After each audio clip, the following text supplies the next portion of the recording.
97% of people will walk past someone in distress on a busy city street. They'll check their phones, adjust their headphones, quicken their pace. Anything to avoid the inconvenience of human suffering. On a grey Tuesday afternoon in Little Italy, Maria Santos did none of those things. She was 24 years old and had been on her feet for 11 straight hours. Her black polyester uniform clung to her skin with the persistent smell of fryer oil and desperation. The name tag pinned, crooked to her chest, read Maria, in cheerful red letters that mocked the exhaustion carved into her face. Her sneakers, bought second-hand and held together with duct tape, squeaked against the wet pavement as she balanced a tray of dirty dishes on her hip. The lunch rush at Rossetti's Italian bistro had been brutal. 3 servers for a dining room that seated 60, tips that barely covered her MetroCard, and a manager who treated kindness like a character flaw. Maria's wrists ached from carrying overladen trays. Her lower back throbbed from bending over tables filled with customers who looked through her like she was wallpaper. She was thinking about the $73 in crumpled bills stuffed into her apron pocket. Rent was due in 4 days. Emma's textbooks cost more than Maria made in a week. The electricity bill sat unopened on her kitchen counter because some truths were too heavy to face before coffee. That was when the woman fell. She was elegant in the way that money makes possible. Mid-70s, silver hair pinned in a perfect chignon, wearing a charcoal wool coat that cost more than Maria's monthly salary. She stumbled on the uneven sidewalk outside Rossetti's front window, her leather handbag spilling its contents across the concrete as she went down hard on her left side. The businessman in the expensive suit stepped around her without breaking stride. The mother pushing a stroller crossed the street to avoid involvement. A teenager with earbuds turned up his music and pretended not to see. Maria dropped her tray. The sound of shattering ceramic echoed off the brick buildings as she sprinted toward the fallen woman.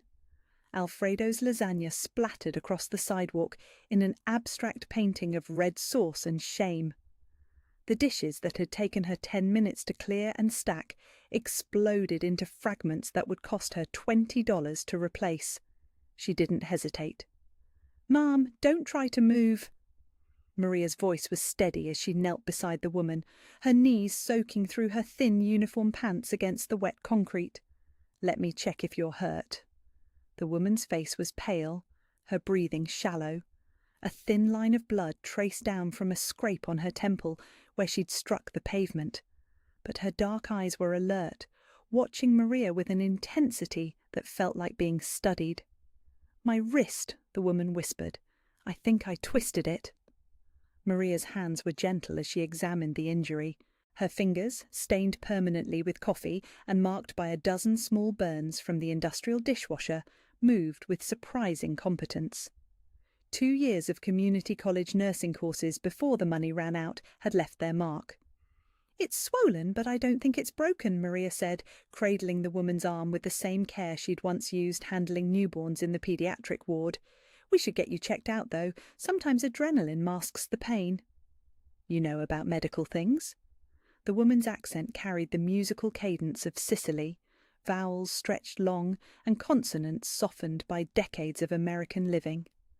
"A little." Maria helped the woman sit up slowly, checking her pupils for signs of concussion.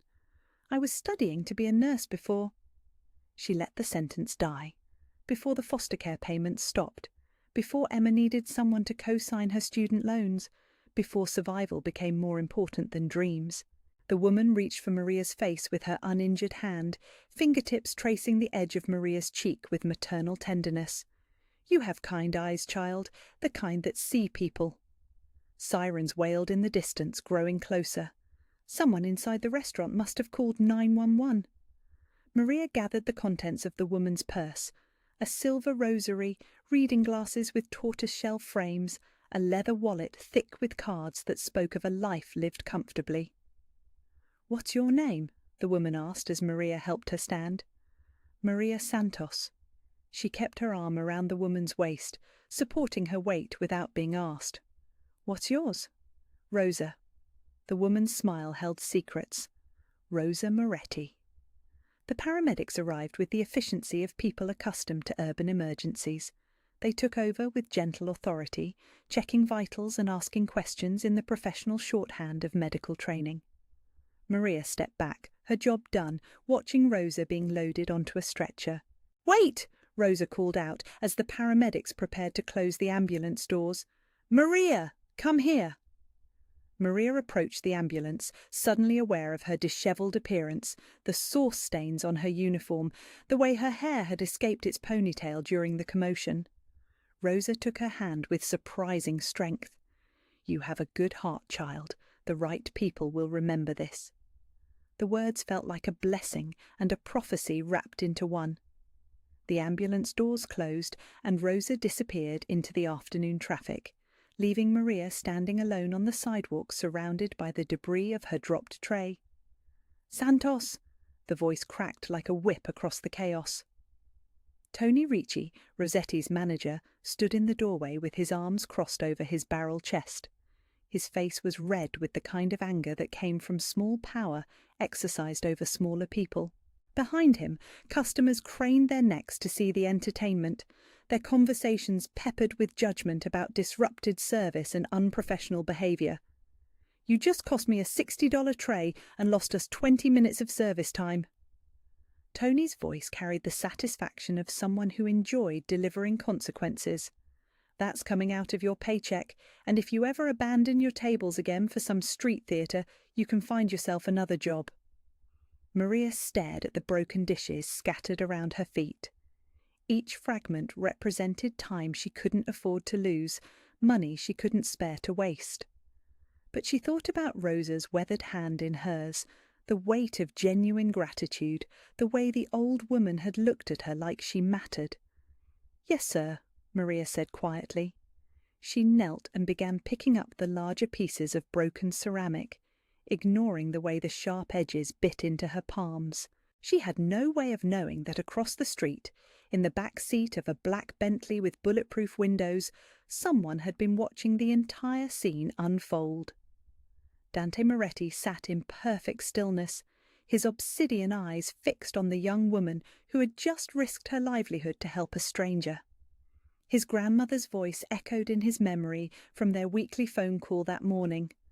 "Dante, mio caro, I'm getting old. Sometimes I worry what would happen if I fell, if I needed help. Would anyone stop? Would anyone care?" Now he had his answer. The woman kneeling in broken glass, whose hands shook slightly as she cleaned up the consequences of her compassion, had no idea that her life had just changed forever. She gathered the fragments with methodical precision, stood up with the dignity of someone accustomed to small humiliations, and walked back into Rossetti's to face the rest of her shift. Dante pulled out his phone and speed-dialed a number he knew by heart.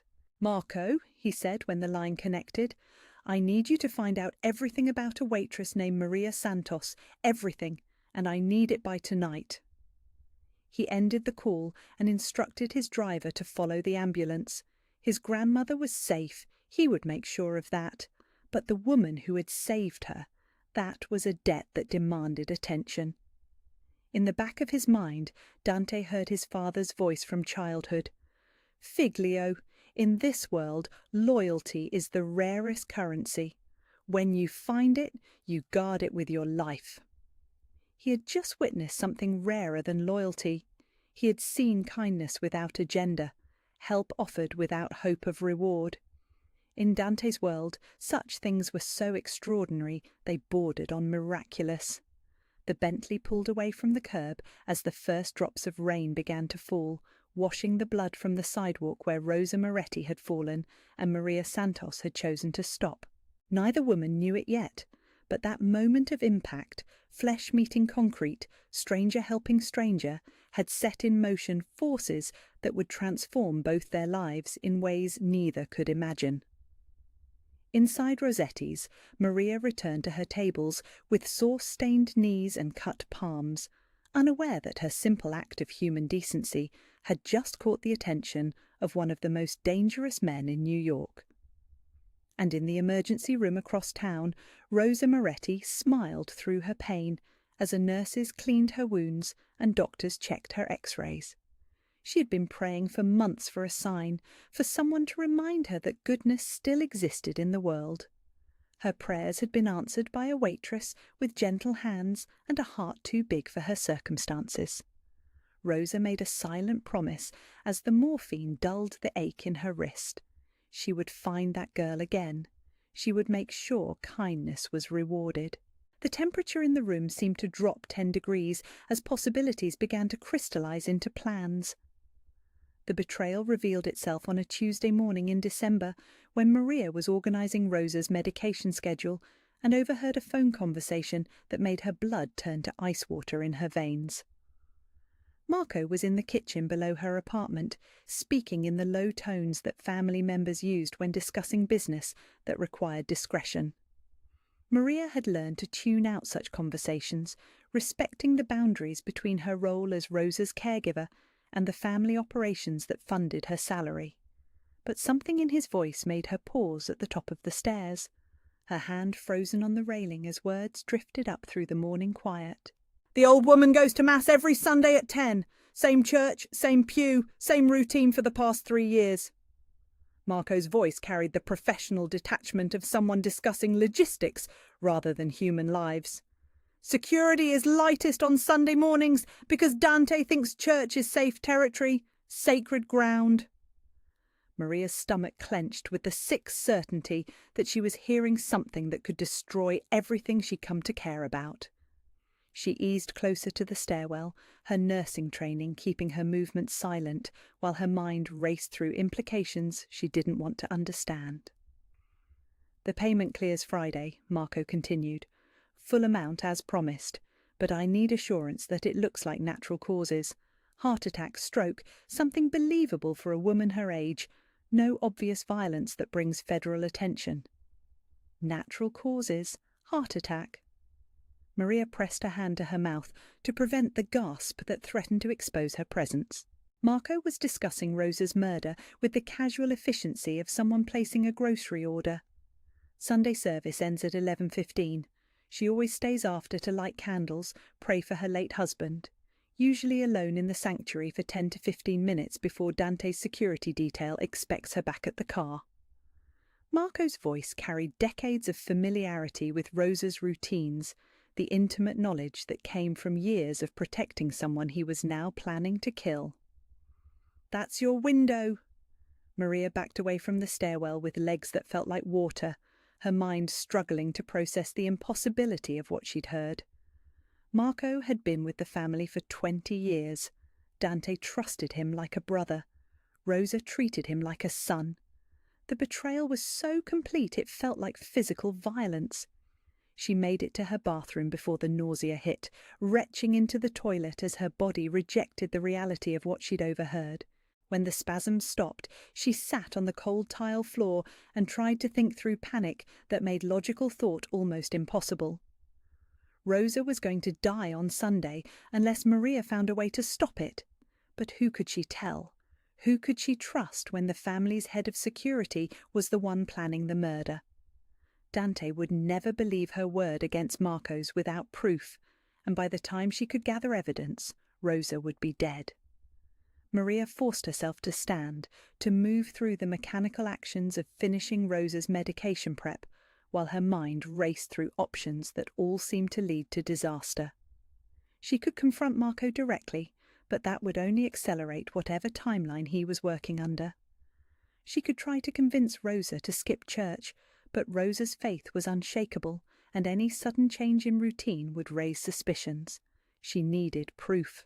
Something concrete that would make Dante understand the scope of Marco's betrayal before Sunday morning arrived with its deadly appointment. For the next 3 days, Maria moved through her routine like an actress playing a role she'd never auditioned for. She helped Rosa with her physical therapy, prepared meals with hands that shook when no one was looking, made conversation that felt like swallowing ground glass. And all the while, she watched Marco with new eyes that saw the calculating intelligence beneath his loyal facade. He was careful. Decades of family security work had taught him how to move through the compound without attracting attention, how to conduct business that left no digital traces, how to maintain the appearance of devoted service while planning the ultimate betrayal. But Maria had advantages he didn't know about.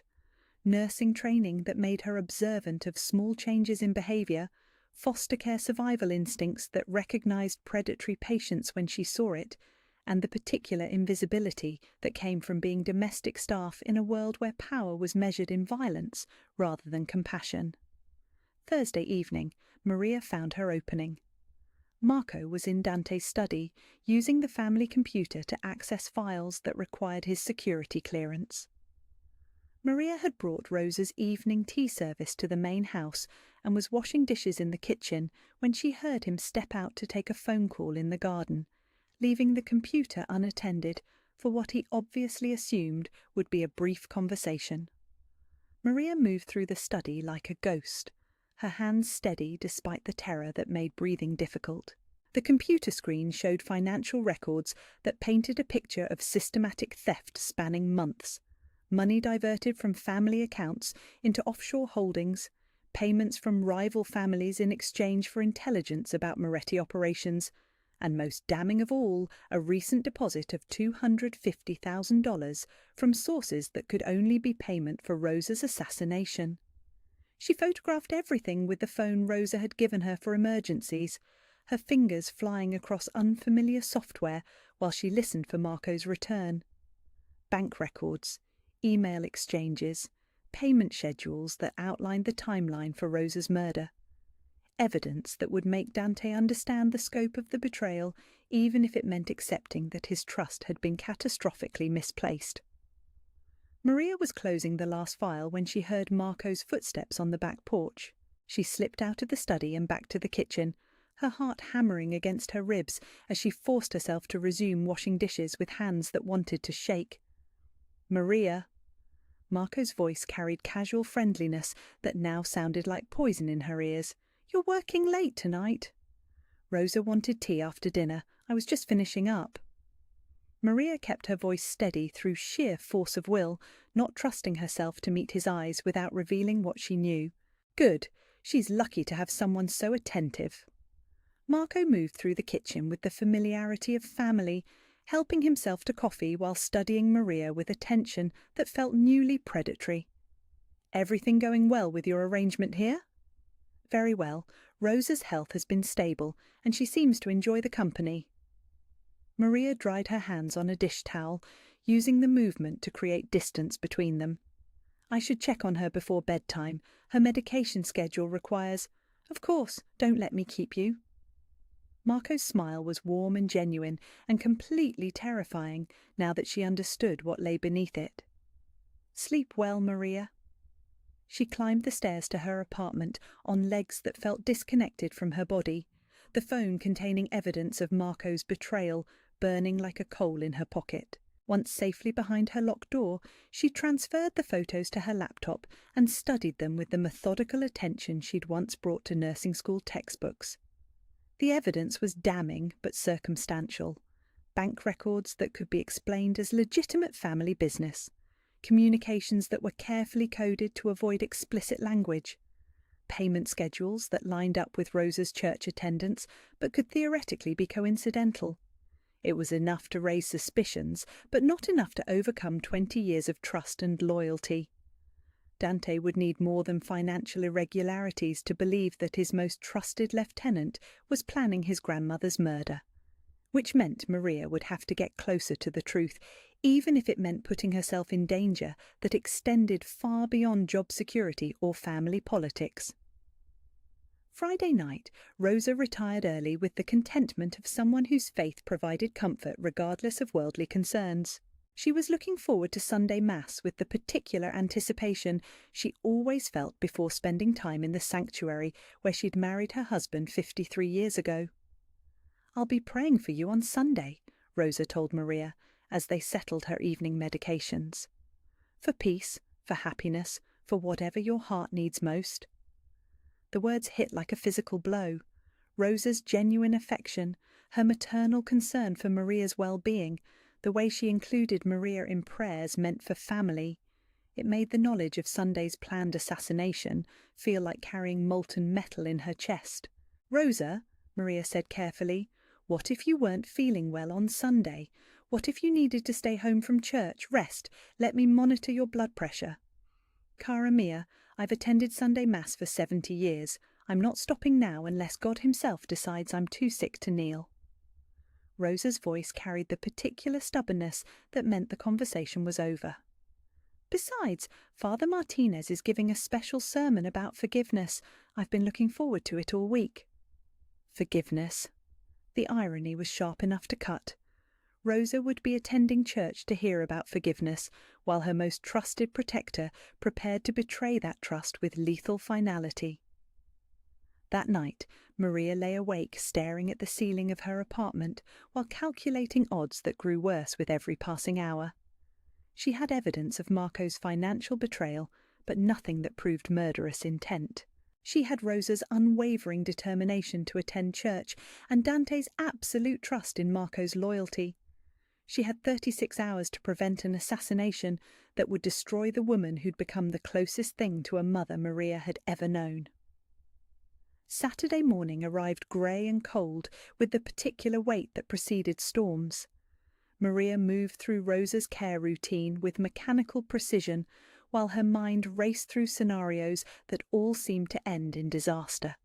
She could reveal what she knew and hope Dante believed her despite the lack of concrete proof. She could try to convince Rosa to vary her routine without explaining why. She could attempt to gather more evidence and risk being discovered, or she could position herself as Rosa's protector on Sunday morning, putting her own life between the woman she'd come to love and the betrayal that was coming for them both. The decision crystallized with the particular clarity that comes from accepting that some risks are worth taking regardless of the outcome. Maria had spent her entire life protecting people she cared about. Emma from the brutalities of foster care, Rosa from medical emergencies, strangers from falling on dirty sidewalks. This was simply the ultimate expression of who she'd always been. She would tell Dante everything she knew Saturday night, and if he didn't believe her, she would attend church with Rosa on Sunday morning and make sure that any attack would have to go through her first. The temperature in the room seemed to drop 10 degrees as Maria realized she was preparing to risk everything for a woman who'd shown her what family was supposed to feel like, even if it meant facing betrayal that could destroy them all. Sunday morning arrived with the particular stillness that preceded violence, though Rosa Moretti dressed for church with the same careful attention she'd shown every week for 70 years. Her navy blue coat with its pearl buttons, her late husband's rosary tucked into her pocket, the small hat with its delicate veil that made her look like a woman who still believed in the power of prayer to change the world. Maria had slept perhaps 2 hours, her mind racing through scenarios that all ended in blood and loss.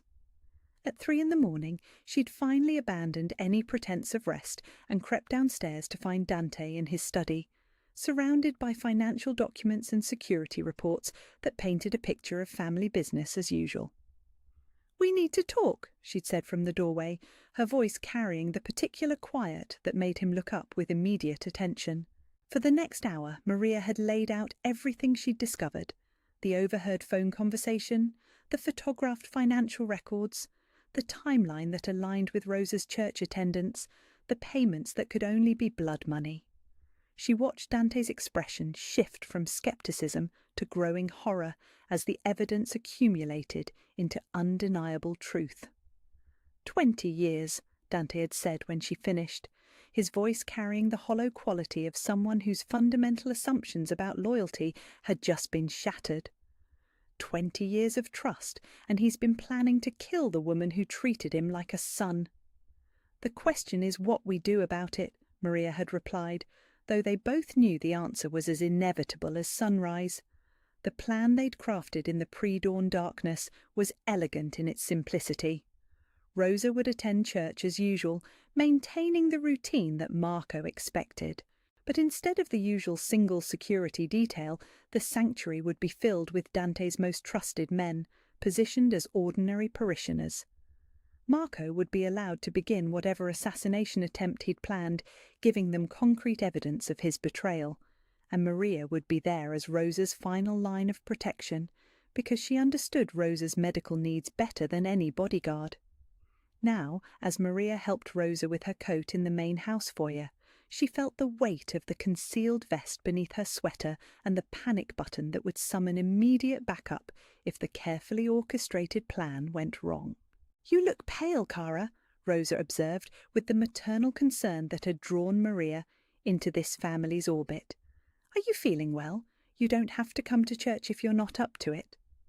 "I want to come," Maria said, adjusting Rosa's scarf with hands that were steadier than her nerves.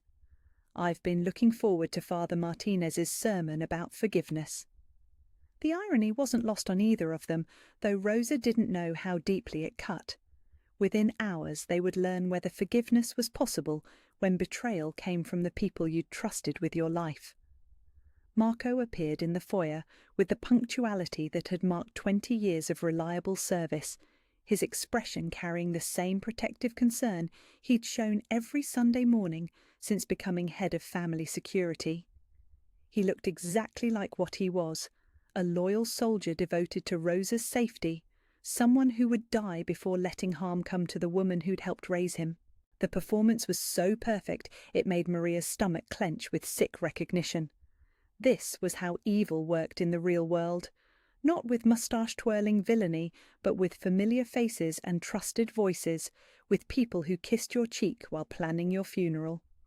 "Good morning, Nonna Rosa," Marco said, offering his arm with the courtesy that had endeared him to 3 generations of Moretti women.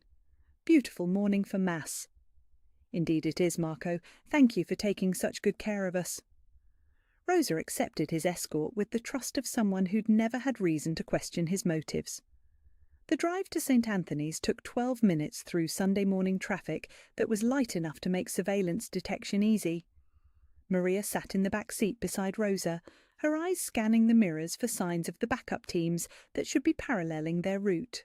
She spotted Vincent's sedan 2 cars behind them and caught a glimpse of another family vehicle positioned at the intersection ahead, evidence that Dante's counter-operation was proceeding as planned. The church was a study in neo-Gothic architecture that had served the neighbourhood's Italian families for 80 years. Morning sunlight streamed through stained glass windows that cast coloured shadows across pews filled with familiar faces, elderly women who'd attended Mass together for decades, young families teaching their children the comfort of ritual, and scattered throughout the congregation, men whose presence felt too casual to be coincidental. Dante's soldiers, positioned as ordinary parishioners, but ready to respond if Marco's betrayal moved beyond financial theft into actual violence. Rosa settled into her usual pew, 3rd row from the altar, left side, with perfect sightlines to the sanctuary where she'd married Giuseppe Moretti in 1952. Maria positioned herself between Rosa and the aisle, her nursing training making her automatically scan for emergency exits and potential medical complications, while her growing paranoia catalogued every face that seemed out of place. Marco took his usual position at the back of the church, where protocol dictated he could observe the entire congregation while maintaining radio contact with the security team outside. From Maria's perspective, he looked like exactly what he was supposed to be: professional protection, ensuring Rosa's safety during her weekly devotions. Father Martinez began the service with readings about redemption and the complexity of forgiveness, his voice carrying the particular authority that came from decades of shepherding a congregation that included saints and sinners in equal measure.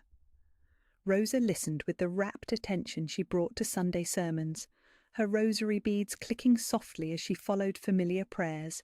Maria tried to focus on the service while every nerve in her body screamed that something was wrong. The atmosphere felt too normal, too peaceful for a morning that was supposed to end in attempted murder. She began to wonder if they'd misunderstood Marco's intentions, if the financial betrayal was separate from any physical threat to Rosa's safety. That was when she noticed the man in the 5th pew. He was unremarkable in every way that mattered. Middle-aged, wearing a dark suit that suggested respect for sacred spaces, holding a prayer book with the familiarity of regular attendance.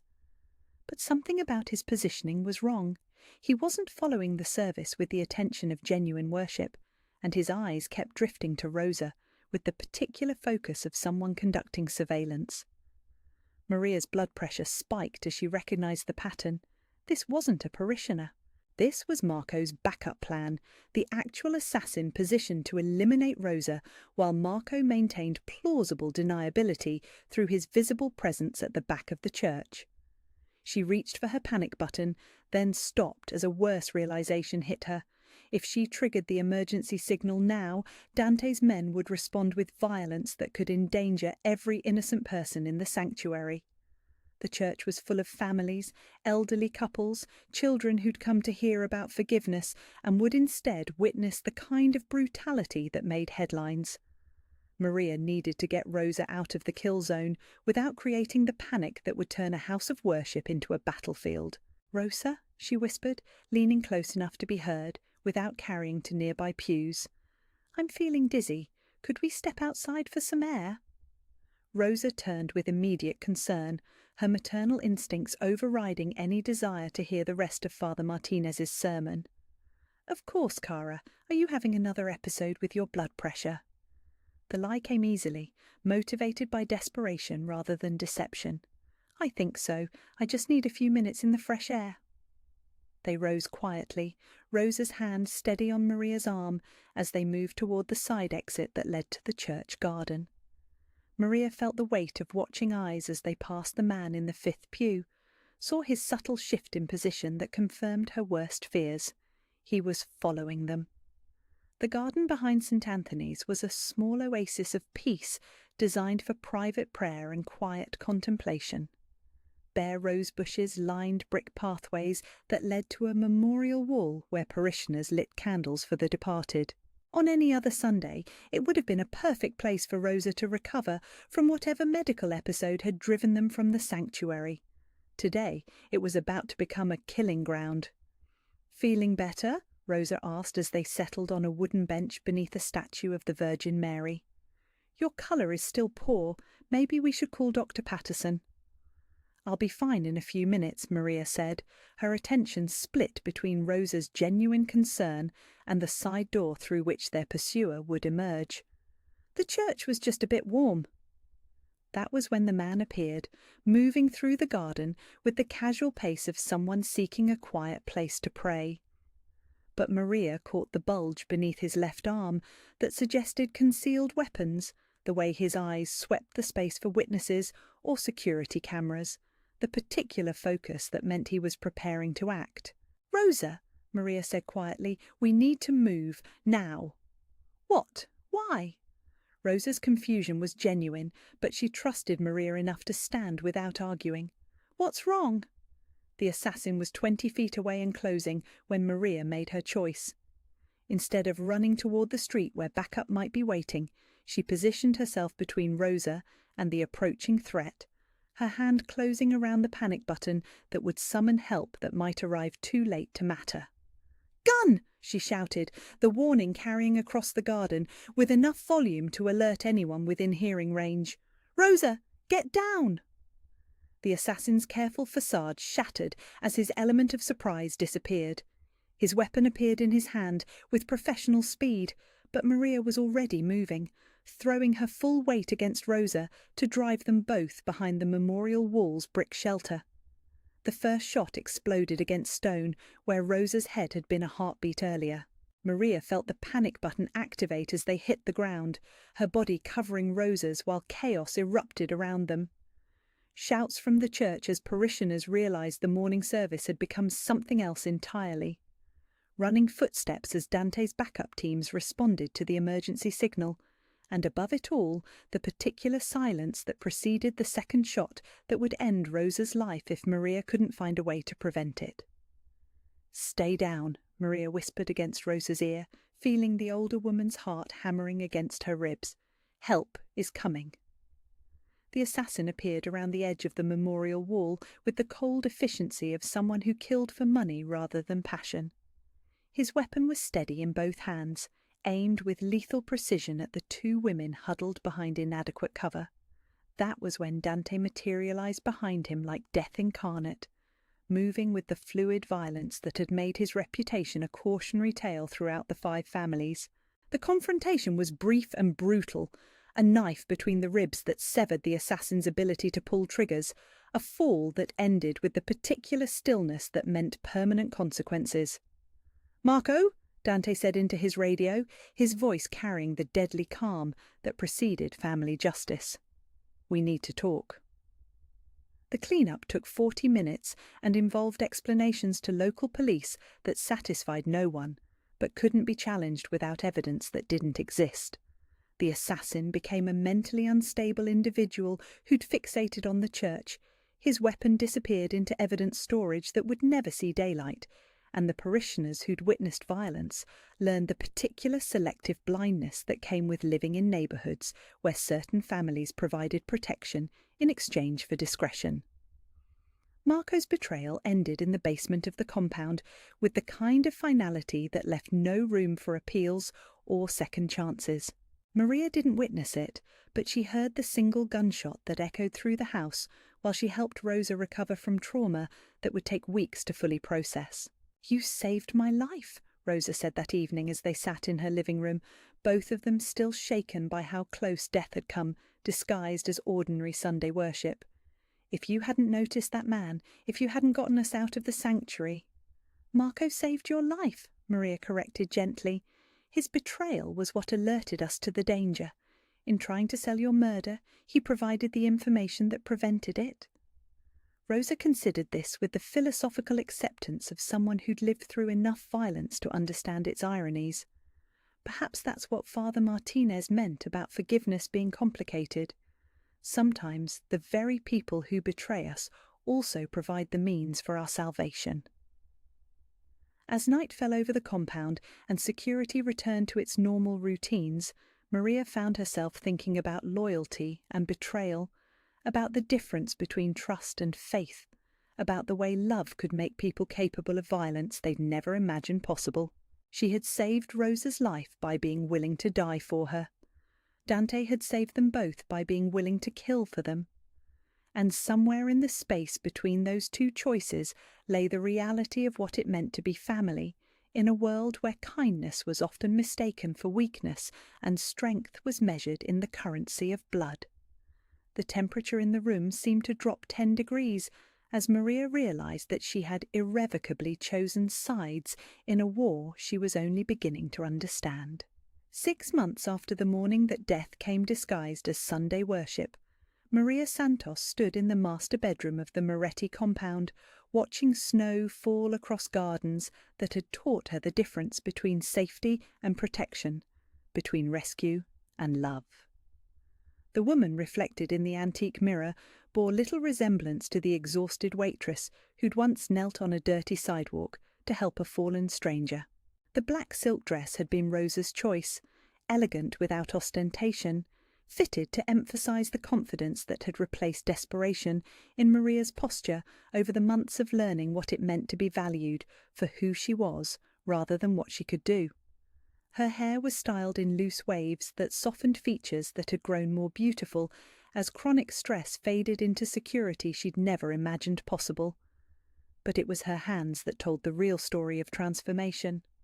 No longer stained with coffee or marked by burns from industrial dishwashers, they wore Rosa's engagement ring.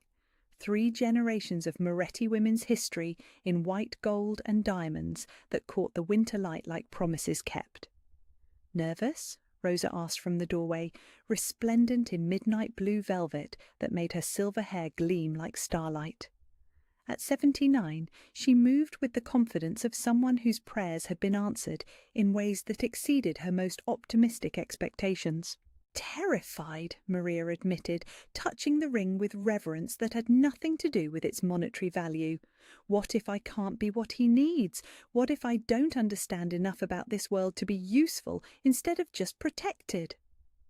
Rosa moved through the room with the authority of someone who'd been managing family transformations for 8 decades, adjusting Maria's necklace with hands that had learned to see potential where others saw only problems.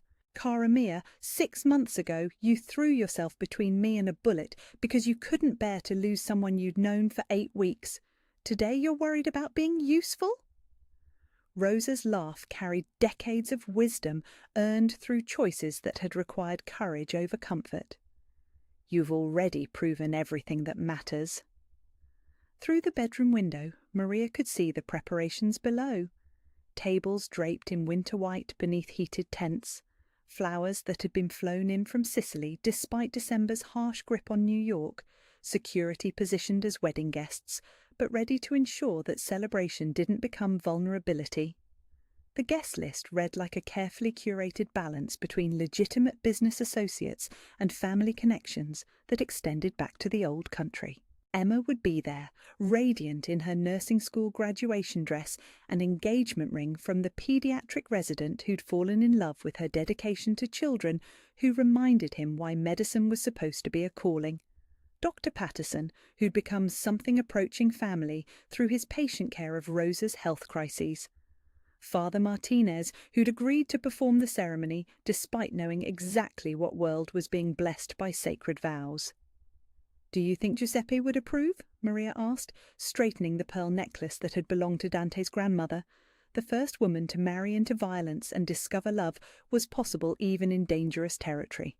"Giuseppe would approve of anyone who made his grandson laugh the way you do," Rosa replied, with the certainty of someone who'd shared 53 years with a man whose memory still guided family decisions. But more than that, he'd approve of someone who reminds Dante that power is meant to protect, not just control. The transformation hadn't happened overnight. The weeks following Marco's betrayal had required careful navigation of trust that had been shattered by someone they considered family.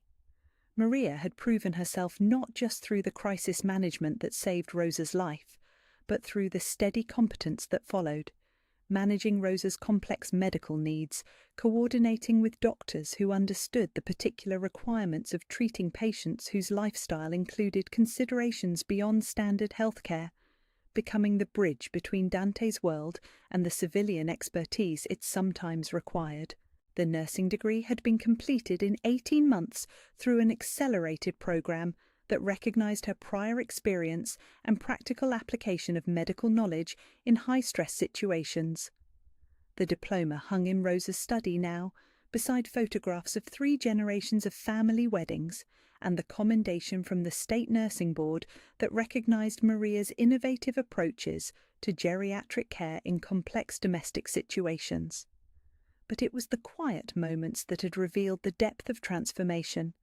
Late-night conversations with Dante about the weight of responsibility he'd carried since childhood. Rosa's growing trust in Maria's judgment about everything, from medication adjustments to family security protocols. The way Emma had begun calling Rosa Nonna, with the naturalness of someone who'd found the grandmother she'd always needed. "Time," announced Vincent from the doorway, elegant in his role as Dante's best man, despite the shoulder holster that spoke to the realities of celebrating joy in a world that included enemies. "The groom is pacing holes in the study carpet, and Father Martinez is ready when you are." Maria took one final look in the mirror, seeing not just her own reflection, but the ghost of the woman she'd been. Tired, invisible, carrying the world on shoulders too young for the weight. That woman had saved a stranger because it was the right thing to do, never imagining that kindness could open doors to a future that included love and safety, and the particular joy that came from being seen as essential rather than expendable. The ceremony took place in Rosa's garden, beneath an arbour of winter roses that shouldn't have bloomed in December, but somehow managed to thrive in soil that had been tended with love for 3 generations. Snow fell like benediction on guests who understood that witnessing joy was sometimes the most dangerous thing you could do, requiring the kind of courage that transformed ordinary moments into statements of faith. Dante waited at the altar with the stillness that had once been armour against a world that rewarded emotional distance, but which had become peace in the presence of someone who'd proven that love could exist, even in territory where trust was the rarest currency. He wore charcoal grey that emphasised the green flecks in eyes that had learned to see Maria as both partner and salvation, someone strong enough to share the weight he'd carried alone for too long. The vows were traditional, except for the promises that reflected the particular challenges of choosing love in a world that included bulletproof windows and security protocols. To love and honour and protect, yes, but also to trust and forgive, and remember that family was defined by choice rather than blood, by who showed up when life required more courage than anyone should reasonably possess. When Father Martinez pronounced them husband and wife, the kiss that sealed their union carried the weight of a promise that had been building since the moment Maria chose compassion over convenience on a dirty sidewalk 8 months earlier. It was gentle and fierce, and tasted like hope that had survived enough testing to become unshakable faith. The reception transformed Rosa's garden into a celebration that blended Sicilian tradition with New York sophistication. Music that made elderly couples remember why they'd fallen in love 50 years earlier, while young families taught their children that joy was possible, even in complicated circumstances. Emma danced with the man who'd become her brother-in-law, their conversation a mixture of medical terminology and wedding planning for her own upcoming ceremony. As the evening progressed, Maria found herself thinking about the difference between the life she'd planned and the life she'd received, about how the best transformations often began with the simplest acts of human decency. She'd helped an elderly woman who'd fallen, never imagining that kindness could lead to security and love, and the particular satisfaction that came from being valued for both competence and compassion. Regrets? Dante asked as they danced to music that had been playing at Moretti weddings since his grandparents' generation, his arms steady around a woman who'd proven that strength came in many forms. "Only that it took me so long to understand what family was supposed to feel like," Maria replied, settling against his chest with the trust of someone who'd learned that protection and partnership could coexist in the same person. "And now I understand why your grandmother prays for miracles that look like ordinary moments until you have enough perspective to see God's fingerprints on the coincidences." Later, as the last guest departed and the security teams resumed their normal positions around a compound that housed not just power, but love worth protecting, Maria stood in the kitchen where she'd first learned to cook for a family that had claimed her before she realized she was ready to be claimed. Rosa appeared beside her, moving through familiar space with the contentment of someone whose matchmaking plans had exceeded her most optimistic projections. "Thinking about something?" "About the mathematics of miracles," Maria said, arranging leftover flowers in a vase that would brighten Rosa's breakfast table tomorrow. 8 months ago, I was counting tips to make rent. Tonight, I'm married to a man who would have been impossible to imagine, living in a house that feels like home, part of a family that chose me before I chose them. God works in mysterious ways, Rosa observed, with the satisfaction of someone whose prayers had been answered through a series of events that looked like coincidence until you added them together. Sometimes the best blessings come disguised as ordinary emergencies. As midnight approached and the compound settled into the peaceful quiet that came with security systems and love that had survived enough testing to become unbreakable, Maria climbed the stairs to the master bedroom that would be home to a new generation of Moretti family history. Through the windows she could see the city lights that stretched toward horizons she was only beginning to explore. Tomorrow would bring the challenges that came with being part of a world that included considerations beyond normal domestic concerns. But tonight she was simply Maria Moretti, a woman who'd learned that the most powerful transformation often began with the smallest act of kindness. She thought about the waitress with gentle hands who'd knelt on a dirty sidewalk to help a stranger, never imagining that compassion could open doors to a future that included love and security and the particular joy that came from being seen as essential rather than invisible. That woman had saved Rosa because it was the right thing to do. This woman had been saved in return, rescued from a life of mathematical desperation by people who understood the difference between charity and investment in human potential. In the mirror beside her new bed, Maria caught sight of her reflection, no longer the exhausted server who'd worked 3 jobs to survive, but a woman who'd found her place in a world that valued both strength and tenderness, competence and compassion, the ability to heal, and the courage to protect what mattered most. Outside, snow continued to fall across gardens where roses bloomed out of season, where security cameras disguised as decorative lighting protected joy that had been worth the risk of choosing love over safety. And somewhere in the main house, Rosa Moretti knelt beside her bed to say prayers of gratitude for a granddaughter-in-law who'd proven that angels sometimes wore waitress uniforms and carried pepper spray, who helped fallen strangers because the heart didn't calculate cost before choosing kindness. The temperature in the room seemed to drop 10 degrees as Maria realised that her story had come full circle. From invisible servant to visible queen, from surviving to truly living, from helping strangers to being surrounded by family who would risk everything to protect the love they'd built together. The waitress was gone. Long live the Queen. The ride to Mount Sinai Hospital took 12 minutes through Manhattan traffic that parted like water before the Bentley's armoured presence. Dante Moretti sat in the back seat with the stillness of a predator, his charcoal suit immaculate despite the tension coiled in his shoulders. His driver, Sal, had worked for the family long enough to know when silence was required. Dante's mind replayed the scene outside Rossetti's like security footage on loop. The way the waitress had dropped everything without hesitation, the gentleness in her movements as she examined his grandmother's injuries, the dignity with which she'd endured her manager's public humiliation. In 32 years of life, Dante had learned to read people like profit and loss statements. Desperation made them predictable, greed made them useful, fear made them compliant, but genuine compassion, that was dangerous territory. People who acted without calculating advantage were either fools or angels, and angels didn't survive long in his world. The hospital smelled like disinfectant and desperate prayers.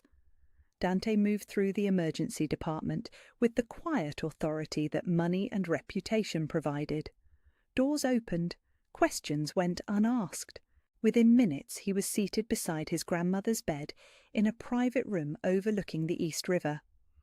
Rosa Moretti looked smaller against the white hospital linens, her silver hair loose around her shoulders instead of pinned in its usual perfect chignon. An IV ran into her left hand while her right wrist was wrapped in a pristine bandage, but her dark eyes held their familiar fire when she saw him. "Dante, mio caro," she said, reaching for his hand with the same maternal tenderness she'd shown him since he was 7 years old and orphaned by a car bomb meant for his father. "You look tired." "I look tired." Dante squeezed her fingers gently, careful not to disturb the IV line. "Nonna, you just took a header onto Mulberry Street and you're worried about my sleep schedule?" Rosa's laugh was the same musical sound that had comforted him through childhood nightmares about men in dark coats and the smell of burning metal. "The doctor says it's just a sprain, some bruises, nothing that won't heal. The doctor is wrong if he thinks that's all that matters." Dante's voice carried the edge that made grown men reconsider their life choices. "You could have been killed, hit by a car, mugged while you were down. What if no one had stopped to help?" But someone did stop. Rosa's eyes softened with memory. The most beautiful girl, Dante, not beautiful like magazines, beautiful like sunrise. She knelt right there on the dirty sidewalk in her work uniform and took care of me like I was her own nonna. Dante had watched it happen from across the street, but hearing Rosa describe it made something tight unfurl in his chest. His grandmother had been alone on that sidewalk for less than 30 seconds, but in his world, 30 seconds was enough time to die. "Tell me about her," he said. Rosa shifted carefully against her pillows, wincing slightly as she found a comfortable position. "Maria Santos. Such a pretty name, no? She has nursing training. I could tell from how she checked me for injuries. Gentle hands, but competent. And her eyes, Dante. When she looked at me, I felt seen." In the silence that followed, Dante processed information with the methodical precision that had kept him alive and in power for the past decade. A waitress with medical training who worked at a restaurant 3 blocks from the family compound. Someone who moved through his neighbourhood daily, invisible until the moment she chose not to be. Did she ask you anything? Your name? Where you live? If you needed money? The questions came naturally after years of assuming everyone had an angle. She asked my name. I told her Rosa Moretti. Rosa studied her grandson's face with the insight of someone who had raised him from broken boy to dangerous man. You think she recognised it? I think we need to find out. Dante pulled out his phone and scrolled to Marco's number. His lieutenant had been with the family since they were teenagers, running numbers for Dante's uncle. If anyone could research someone quietly and thoroughly, it was Marco. The phone rang twice before Marco's gravelly voice answered. Don, how's Nonna Rosa? Bruised but breathing. I need you to run background on someone. Dante gave Marco the details he'd observed. Maria Santos, mid-20s, worked at Rossetti's, possibly had nursing experience. I want to know everything. Financial situation, family connections, criminal history, social media footprint, everything. You think she's connected to whoever's been sniffing around our territory? I think she helped my grandmother when she didn't have to. Dante watched Rosa's face light up at the mention of Maria. And I want to understand why. While they waited for Marco's report, Rosa shared more details from her afternoon. How Maria had refused to leave until the paramedics arrived, the careful way she'd gathered Rosa's scattered belongings, the look of resignation when her manager threatened her job. She was afraid, Dante, not of me, of losing work she obviously needs, but she stayed anyway. Rosa's voice carried the weight of someone who had lived through enough hardship to recognize it in others. That takes courage. Dante's phone buzzed with an incoming text. Marco's preliminary report was characteristically thorough. Maria Santos, 24, born in Queens to parents who died in a car accident when she was 16. Graduated from Lincoln High School, 2 years of community college before financial aid ran out. No criminal record, not even a parking ticket. Current address was a studio apartment in Astoria that rented for $1,800 a month. The financial details painted a picture of someone living paycheck to paycheck, student loans in default, credit card debt that suggested medical bills or family emergencies. And most interesting, she was listed as guardian for Emma Santos, 18, currently a freshman at Hunter College. She's supporting someone, Dante said, showing Rosa the information. Younger sister, probably, college tuition on a waitress salary. Rosa read the details with the careful attention she'd once given to her late husband's business ledgers. No parents, taking care of family, working herself to death to pay for someone else's education. She looked up at Dante with eyes that held decades of wisdom. She reminds me of someone. Dante knew who Rosa meant. His own mother had worked 3 jobs to support her siblings after their father was killed in a construction accident. She'd been a waitress herself when she met Dante's father, serving coffee to made men who left tips that could cover a month's rent. It's a nice story, Nonna, but nice stories don't usually end well in our business. Maybe it's time for a different kind of story. Rosa reached for Dante's hand again, her grip surprisingly strong despite the afternoon's trauma. I've been thinking lately about legacy, about what happens when I'm gone. You're not going anywhere. The words came out harder than Dante intended, edged with the fear he never allowed himself to voice. Rosa was the last link to his childhood, the only person left who remembered him as just a boy instead of the Don who controlled half of Little Italy. We're all going somewhere, mio caro. The question is what we leave behind.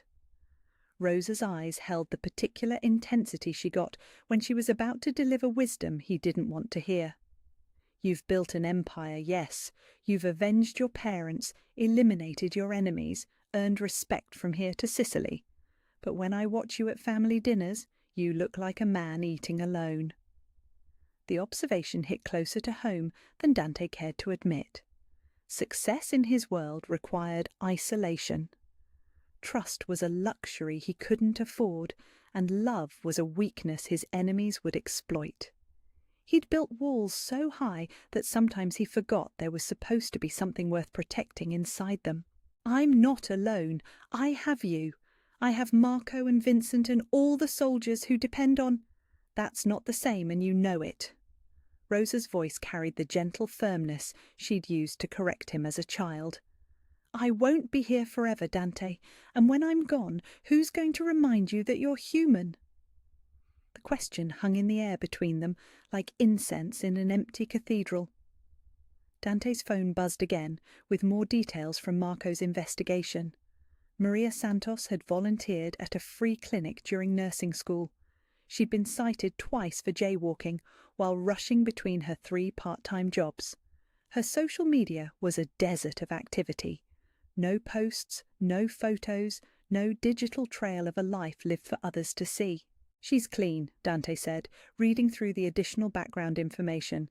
"Completely clean, no connections to any families, no criminal associates, no red flags anywhere." "Or maybe," Rosa suggested with a smile that held too much maternal mischief for Dante's comfort, "she's exactly what she appears to be. A good person who helps strangers because it's the right thing to do." Dante had stopped believing in coincidences around the same time he'd stopped believing in fairy tales, but as he looked at his grandmother, alive and safe because a tired waitress had chosen compassion over convenience, he felt something shift in the careful architecture of his worldview. "I want to meet her," he said finally, "properly, thank her for what she did." Rosa's smile deepened. "That's a wonderful idea. But Dante?" "Yeah?" "When you meet her, try to remember that not everyone who enters our world does it by choice. Some people deserve protection, not recruitment." The words carried weight that settled in Dante's chest like a stone. As he sat beside his grandmother's hospital bed, watching the sun set over the East River, he wondered if Maria Santos had any idea that helping a fallen stranger had just put her on the radar of one of the most powerful crime families in New York. Outside, the first drops of evening rain began to streak the hospital windows, and somewhere across the city, a waitress with gentle hands was finishing her shift, unaware that her life was about to change in ways she couldn't imagine. The temperature in the room seemed to drop 10 degrees as Dante began to plan their next meeting. 2 days after Rosa Moretti's fall, Dante walked into Rossetti's Italian bistro, carrying the kind of quiet authority that made waiters stand straighter and managers check their ties. He wore a navy suit that cost more than most people's cars, tailored to accommodate the shoulder holster that lived beneath his left arm like a second heartbeat. The hostess, a blonde girl who couldn't have been older than 19, looked up from her reservation book with the practiced smile of someone paid to be pleasant. Her expression shifted when she saw him. Not recognition exactly, but the instinctive awareness that money and danger often travelled together in expensive suits. "Good evening, sir. Table for one?" "Please, somewhere quiet." Dante's voice carried the courtesy that came from never needing to raise it.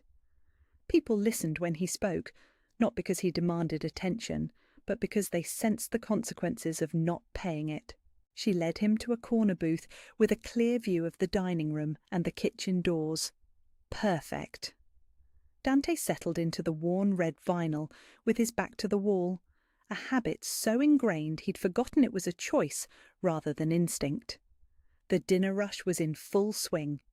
Servers moved between tables with the choreographed efficiency of people who knew that survival depended on speed and accuracy.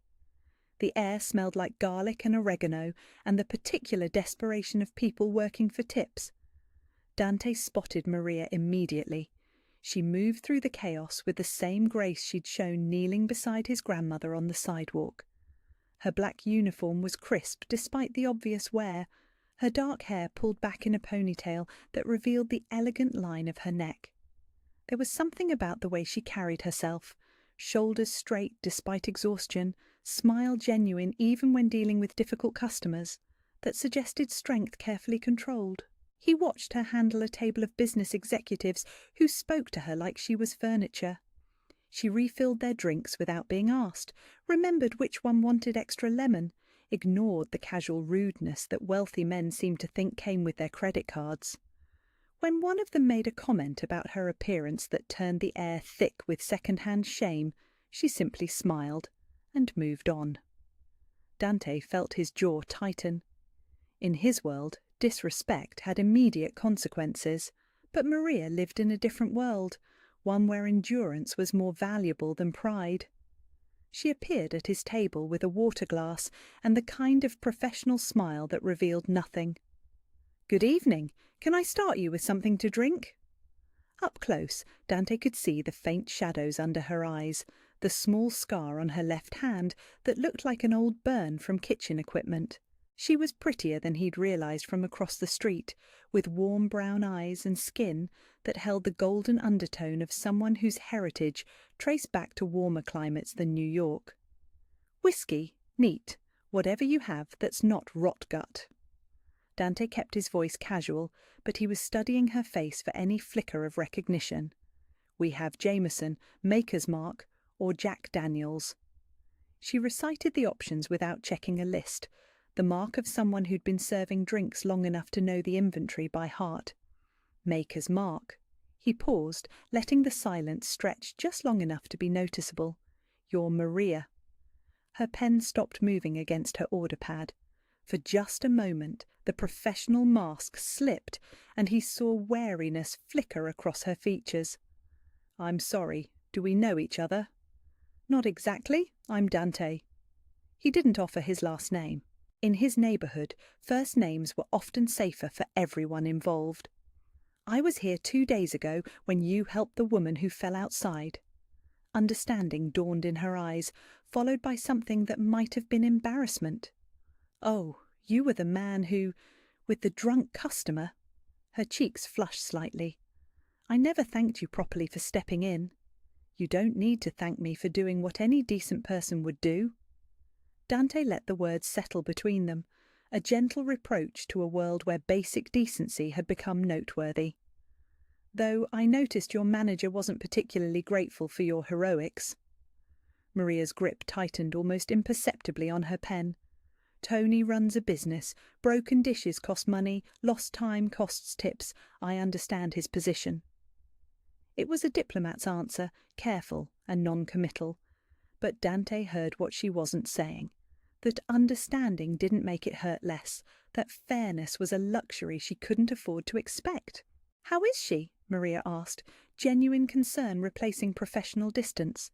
"The woman who fell. I never got to find out if she was okay." "She's fine. Sprained wrist, some bruises, nothing that won't heal." Dante watched Maria's relief bloom across her features like sunrise. "She asked me to thank you, said you took better care of her than some of the hospital staff." "Anyone would have done the same thing." "No," Dante said quietly. "They wouldn't have. I watched at least 6 people walk past her before you noticed." Maria absorbed this information with the gravity of someone who understood that the world was often less kind than it should be. She started to respond when a commotion erupted 2 tables away. A man in his 50s with the red-faced aggression of someone who'd been drinking since lunch was gripping the wrist of a younger waitress, his voice loud enough to carry across the dining room. "I said I wanted my steak medium rare, not leather. Are you stupid or just incompetent?" The girl, she couldn't have been older than 20, was trying to pull away without causing a scene, her face flushed with humiliation. Other diners were staring with the uncomfortable fascination people reserved for public embarrassment. Maria moved before Dante could process her intention. "Excuse me?" Her voice cut through the man's tirade with the kind of authority that made everyone at nearby tables turn to look. "Sir, I need you to let go of my co-worker." The drunk turned his attention to Maria with the aggressive focus of someone looking for a new target. "And who the hell are you?" "I'm someone who's asking you nicely to release her and lower your voice." Maria's tone remained perfectly level, but Dante noticed her feet shift into a more balanced stance. "If there's an issue with your meal, I'm happy to get the manager." Maybe I don't want the manager. Maybe I want you to explain why the service in this dump is so goddamn terrible." He let go of the younger waitress, but stepped closer to Maria, using his height advantage to try to intimidate her. Dante was out of his booth before he realized he'd moved. "Is there a problem here?" His voice carried the particular quiet that preceded violence. He didn't touch the drunk, didn't need to. 30 years of life in a world where respect was earned through fear had taught him how to project danger without lifting a finger. The drunk took one look at Dante, the expensive suit, the stillness that suggested coiled violence, the way other diners suddenly found their meals fascinating, and his aggression deflated like a punctured balloon. "No problem," he muttered, tossing money on the table and heading for the exit with the hasty retreat of someone who'd just realized he was outclassed. The dining room returned to its normal hum of conversation, but Dante noticed the way Maria's hands were shaking slightly as she checked on her co-worker. Adrenaline, he realized. She'd been prepared to handle that situation alone, even though the man outweighed her by 60 pounds and had the unpredictability of alcohol on his side. "Thank you," she said when they were standing by his table again. Her professional mask was back in place, but he could see the effort it took to maintain it. "You seem to make a habit of stepping in when people need help." "So do you." Dante studied her face, noting the way she kept glancing toward the younger waitress to make sure she was okay. That was brave and stupid. Stupid? A flash of irritation broke through her composure. He could have hurt you. Men like that, when they're drunk and angry, they don't think about consequences. Dante kept his voice matter of fact, not wanting to sound patronizing. "What would you have done if I hadn't been here?"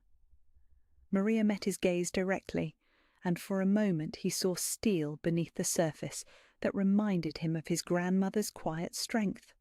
The same thing. Some things are worth the risk. The words hung between them with unexpected weight.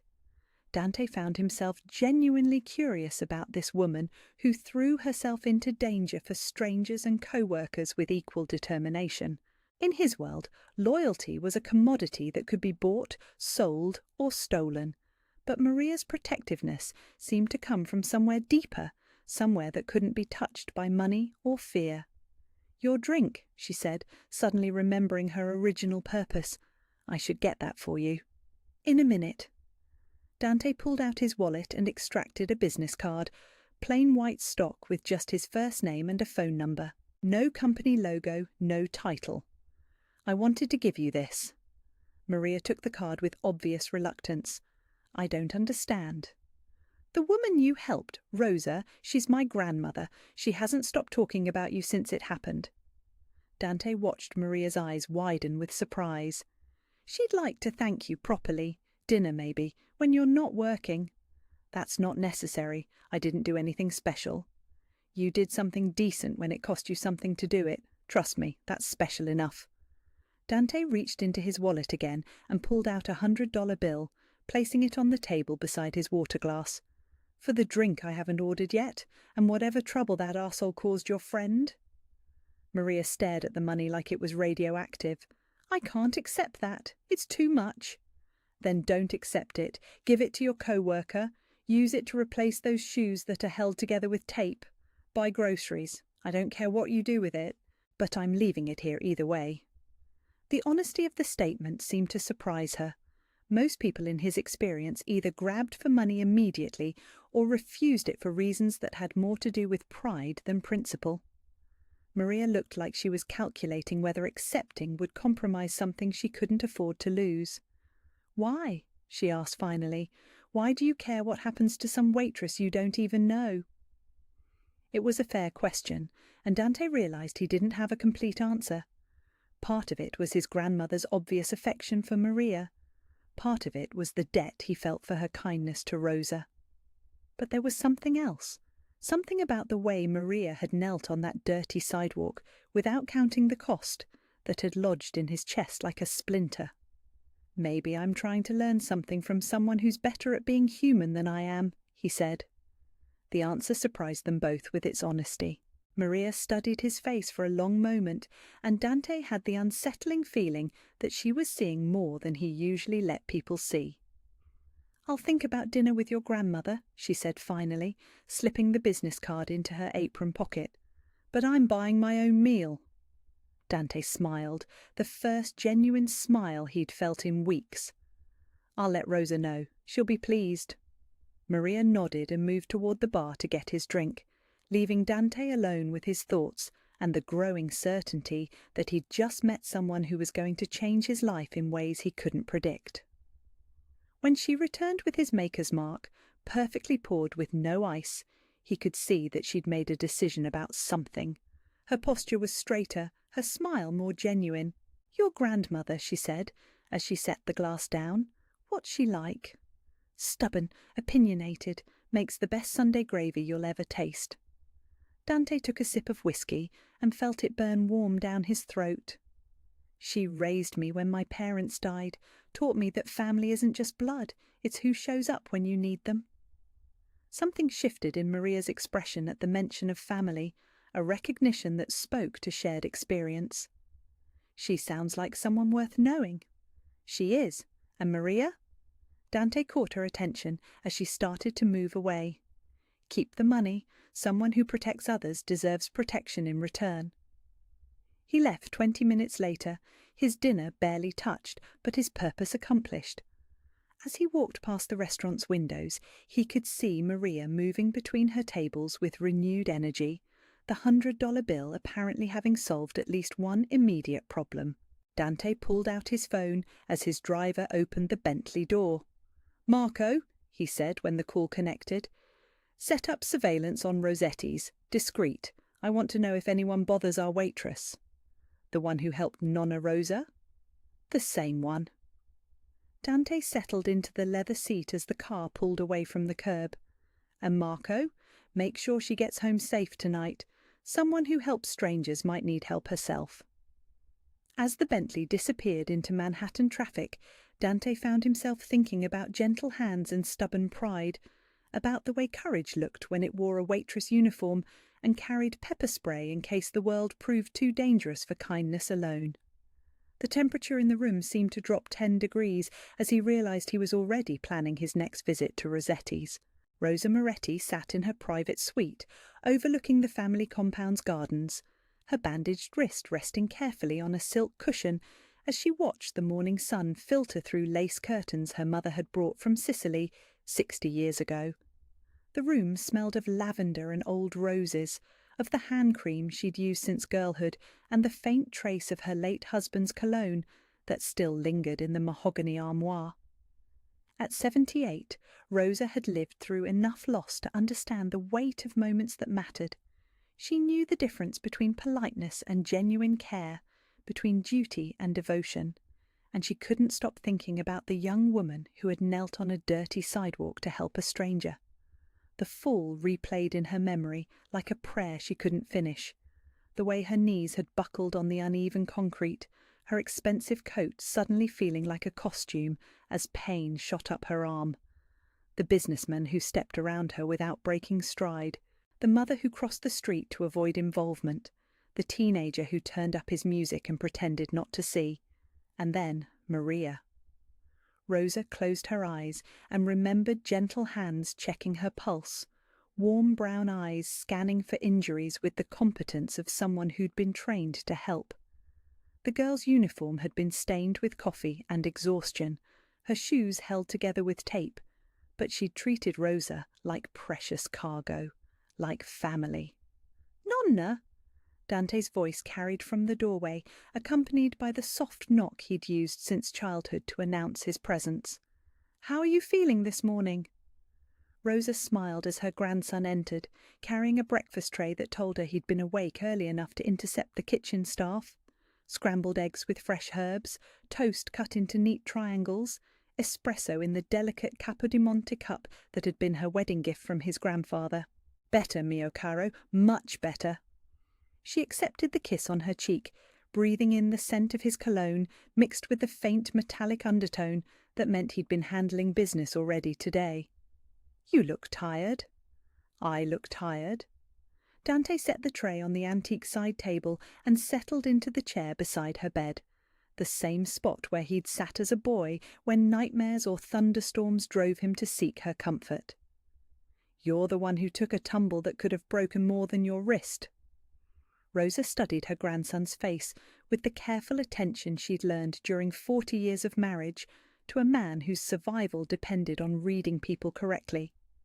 Dante had inherited his grandfather's ability to hide his thoughts behind stillness, but she'd raised him from broken boy to powerful man. She could still see through his masks when she tried hard enough. "You went to see her, didn't you?" Rosa's voice carried the particular satisfaction of someone whose intuition had just been confirmed. "The girl who helped me?" Dante's expression didn't change, but something flickered in his dark eyes. "Her name is Maria Santos. She works at Rossetti's." "I know her name, Dante. I asked you if you went to see her." "I had dinner there last night." He reached for her hand, careful not to disturb her bandage. Wanted to thank her properly for what she did, on behalf of the family. Rosa's smile deepened with maternal mischief. She'd been praying the rosary every night for the past 3 years, asking the Virgin Mary to send someone who could reach her grandson's heart before it calcified completely under the weight of power and responsibility. Dante had built an empire, eliminated his enemies, earned respect from Little Italy to Sicily. But at 32, he lived like a monk who'd forgotten why he'd taken his vows. "And what did you think of her?" Rosa asked, settling back against her pillows with the contentment of someone whose prayers were being answered in real time. "She's—" Dante paused, searching for words that wouldn't reveal too much. "She's exactly what she appears to be. Good, honest, someone who helps others even when it costs her something to do it." "Ah." Rosa's eyes crinkled with the same expression she'd worn when Dante was 7 and trying to explain why there were cookie crumbs on his face despite his insistence that he hadn't touched the biscotti. "And that surprises you?" "In my experience, people who seem too good to be true usually are." Rosa reached for Dante's hand with her uninjured arm, her fingers still strong despite the arthritis that made winter mornings an ordeal. "Dante, mio caro, do you know what I've been thinking about since the fall? How much your wrist hurts. How lonely I am." The words came out quietly, but they carried the weight of 3 years of widow's grief. "Your grandfather and I, we had 53 years together. 53 years of someone to talk to at breakfast, someone to worry about when he was late coming home, someone to share the little moments that make life worth living." Dante's expression softened with the helpless tenderness he reserved for Rosa's grief. "Nonna, you have me. You have the whole family. You're never alone." "That's not the same, and you know it." Rosa squeezed his fingers with surprising strength. "You visit every Sunday, yes? You bring me flowers and check that I'm eating properly and make sure the house is secure. But at the end of the day, you go back to that empty penthouse and I stay here with my memories." The truth of it settled between them like dust motes in morning sunlight. Rosa had been the family matriarch for 30 years, the grandmother who remembered birthdays and settled disputes and made Sunday gravy for 3 generations of made men. But since losing her husband, she'd felt the particular isolation that came from being surrounded by people who loved her but didn't know how to fill the space where partnership used to live. "I've been praying, Dante. Every night for 3 years I've been asking God to send me a sign that there's still goodness in the world, that there are still people who care about strangers, who help without expecting reward, who see an old woman fall and choose to stop." "And you think Maria is that sign?" Dante's voice held the careful neutrality he used when discussing business deals that could go either way. "I think," Rosa said with the certainty that came from 7 decades of watching God work in mysterious ways, "that she's exactly what both of us need. You need someone who reminds you that power without heart is just tyranny. And I need someone who understands what it means to take care of family." Dante absorbed this with the methodical precision he applied to all intelligence that could affect family security. "What did you learn about her background yesterday?" She's alone, like we were. Rosa's voice softened with recognition. Parents dead in a car accident when she was 16, raised in foster care, working her way through nursing school until the money ran out. Now she's supporting a younger sister who's in college. Emma Santos, 18, freshman at Hunter College. Dante's recitation of facts couldn't hide the admiration in his voice. Maria works 3 jobs to pay for her tuition. 3 jobs. Rosa repeated the words with the reverence of someone who understood sacrifice. That child is wearing herself to nothing, so someone else can have opportunities she never got. Does that remind you of anyone? It reminded Dante of his mother, who'd worked herself into an early grave, trying to provide for her family after his father's death. It reminded him of Rosa herself, who'd taken in her orphaned grandson and raised him with the same love she'd given her own children. It reminded him of every strong woman he'd ever known who'd chosen duty over desire and called it love. I invited her to dinner, Dante said quietly, to thank her properly. She said she'd think about it. Good. Rosa's satisfaction was immediate and profound. I want to see her again, Dante. I want to talk to her without pain medication making me fuzzy. I want to understand what kind of person kneels on a dirty sidewalk to help a stranger. And then what? Dante asked, with the wariness of someone who knew his grandmother's capacity for romantic plotting. What happens after you satisfy your curiosity? Rosa's eyes held the particular gleam that had made her late husband nervous whenever she started rearranging the furniture. Then maybe I'll understand why God put her in our path. Some things happen for reasons we don't see until much later, mio caro. Sometimes the best blessings come disguised as ordinary moments. Dante stood to refill Rosa's espresso cup, using the movement to process the conversation. His grandmother had always believed in providence, in the idea that God moved through daily life in ways that looked like coincidence until you had enough perspective to see the pattern. He'd learned to respect her intuition, even when logic suggested caution. She's different, he said finally, settling back into his chair. When I offered to help with money, a tip, nothing dramatic, she tried to refuse it, said it was too much. Of course she did. Rosa's voice carried the warm approval of someone whose judgment had just been vindicated. People with real dignity always try to pay their own way. It's the ones who grab for free money you have to watch. She stood up to a drunk customer last night, man twice her size, aggressive, looking for a fight. She didn't back down. Rosa's expression shifted to maternal concern mixed with pride. She protected someone who couldn't protect themselves. Just like she protected you. Dante met his grandmother's eyes with the particular intensity that meant he was making a decision that would have consequences. I want to help her, Nonna. Her situation, her sister's education, the way she's grinding herself into dust trying to survive. But I need to be careful about how.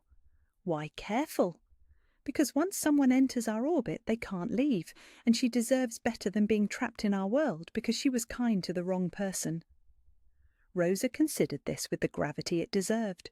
She'd seen what happened to civilians who got too close to family business, the wives who learned to ask no questions, the children who grew up understanding that some conversations stopped when they entered rooms, the friends who discovered that loyalty to the Morettis was a privilege that came with permanent obligations. Maybe, she said carefully, the question isn't whether she deserves better than our world. Maybe the question is whether our world deserves someone like her. The words hung between them like a challenge and a prayer. Rosa watched her grandson process the implications, seeing the war between his protective instincts and his growing desire to know Maria Santos better. Invite her for Sunday dinner, Rosa said with the authority of someone who'd been making family decisions since before Dante was born. Nothing dramatic, nothing that looks like business, just an old woman wanting to thank someone properly for a kindness. And if she says yes, then maybe we'll learn whether God really does put angels in our path when we need them most. Rosa smiled with the contentment of someone whose prayers were being answered one careful step at a time. And maybe you'll remember that the heart doesn't choose safely, mio caro. It chooses truly. Outside her window, the morning sun climbed higher over the compound's gardens, warming the roses that would bloom soon with the same patient inevitability that had governed Rosa's 78 years of watching love find its way through the most unlikely circumstances. The temperature in the room seemed to drop 10 degrees as possibilities began to crystallize into plans. 3 days after Dante's visit to Rossetti's, Maria found herself standing outside the wrought-iron gates of the Moretti family compound, clutching a small bouquet of daisies she'd bought from the corner bodega and wondering if she'd made a terrible mistake. The call had come during her Tuesday morning shift, when the lunch rush was beginning and her mind was focused on memorizing orders and calculating tips. Rosa's voice on the other end of the line had been warm as honey, speaking with the musical cadence of someone whose English still carried traces of Sicily after 5 decades in America. "Maria, cara mia, it's Rosa, the woman you helped on Monday." Maria had stepped into the restaurant's storage closet for privacy, her heart doing something complicated at the sound of genuine affection in a stranger's voice. "Mrs. Moretti, how are you feeling? How's your wrist?" "Much better, thanks to you. Listen, I was wondering if you might join me for dinner this Sunday. Nothing fancy, just an old woman who wants to thank you properly for your kindness." Now, standing before the compound's imposing entrance, Maria understood that her definition of nothing fancy and Rosa's existed in completely different universes. The gates were 12 feet tall and topped with decorative spear points that looked ornamental until you noticed how sharp they were. Security cameras tracked her movement with mechanical precision. The driveway curved through manicured gardens toward a house that belonged in architectural magazines rather than Queen's. The intercom crackled to life before she could press the button. "Miss Santos!" The voice was professional but warm. "Mrs. Moretti is expecting you. Please come up to the main house." The gates swung open with silent hydraulic precision, and Maria walked up the brick pathway feeling like she was entering a different world. The gardens were autumn perfect, chrysanthemums in bronze and gold, maple trees dropping leaves like scattered coins, herb plots that smelled of rosemary and thyme. It was beautiful in the way that money made possible, but there was something more. Someone had planned these gardens with love. The front door opened before she could knock, revealing Rosa Moretti in a cream-coloured cashmere sweater and pearls that caught the late afternoon light. Her silver hair was styled in soft waves, and her right wrist bore only the faintest trace of a bandage. But it was her eyes that stopped Maria cold, dark and warm and lit with the kind of maternal recognition that made orphan children remember what they'd lost. "Maria, look at you, even more beautiful than I remembered." Rosa's embrace was immediate and encompassing, the kind of hug that lasted just long enough to feel genuine. "And flowers, daisies are my favourites. How did you know?" Maria hadn't known, had simply chosen the simplest bouquet in the bodega's plastic bucket, because roses seemed presumptuous and carnations felt like gas station apologies. But she smiled and let Rosa take her arm, feeling simultaneously welcomed and completely out of her depth. "Come, let me show you around. Dinner won't be ready for another hour, and I want you to see my kitchen. I have a feeling you'll appreciate good workspace." The house was a study in understated wealth, hardwood floors that gleamed like honey, Persian rugs that probably cost more than Maria's annual salary, oil paintings in heavy gilt frames that suggested generations of careful acquisition. But it felt lived in rather than displayed, with family photographs on side tables and books stacked beside comfortable reading chairs. The kitchen was Rosa's domain, and it showed. Copper pots hung from wrought-iron hooks, herbs dried in neat bundles above a farmhouse sink, and an 8-burner gas range that looked like it could handle feeding an army. The marble countertops were dusted with flour, and the air smelled like garlic and tomatoes, and something that made Maria's mouth water. "I've been cooking since dawn," Rosa said with obvious satisfaction, lifting the lid on a pot that released a cloud of aromatic steam. "Sunday gravy with braciole, homemade pasta, my mother's recipe for tiramisu. I wanted to make something special." Maria watched Rosa move through her kitchen with the fluid competence of someone who'd been cooking for 70 years, tasting and adjusting seasonings with the unconscious precision of an artist. "It smells incredible. Can I help with anything?" "Absolutely not. You're my guest." Rosa filled 2 wine glasses with something that looked like liquid sunlight. "But you can keep me company while I finish the braciole. Tell me about yourself, Cara. I want to know everything." They settled at the kitchen island, and Maria found herself talking in a way she hadn't in years. About growing up in foster care, bouncing between families who saw her as a paycheck or a burden. About meeting Emma when they were both 13, 2 damaged kids who'd learned to protect each other when the adults failed them. About the car accident that had killed their foster parents and left them truly alone, clinging to each other through the bureaucratic maze of social services and emergency placements. "Emma's the smart one," Maria said, swirling wine she was too nervous to properly taste. 4.0 GPA, scholarship to Hunter College, planning to be a paediatric nurse. She's going to change the world. "And what about you?"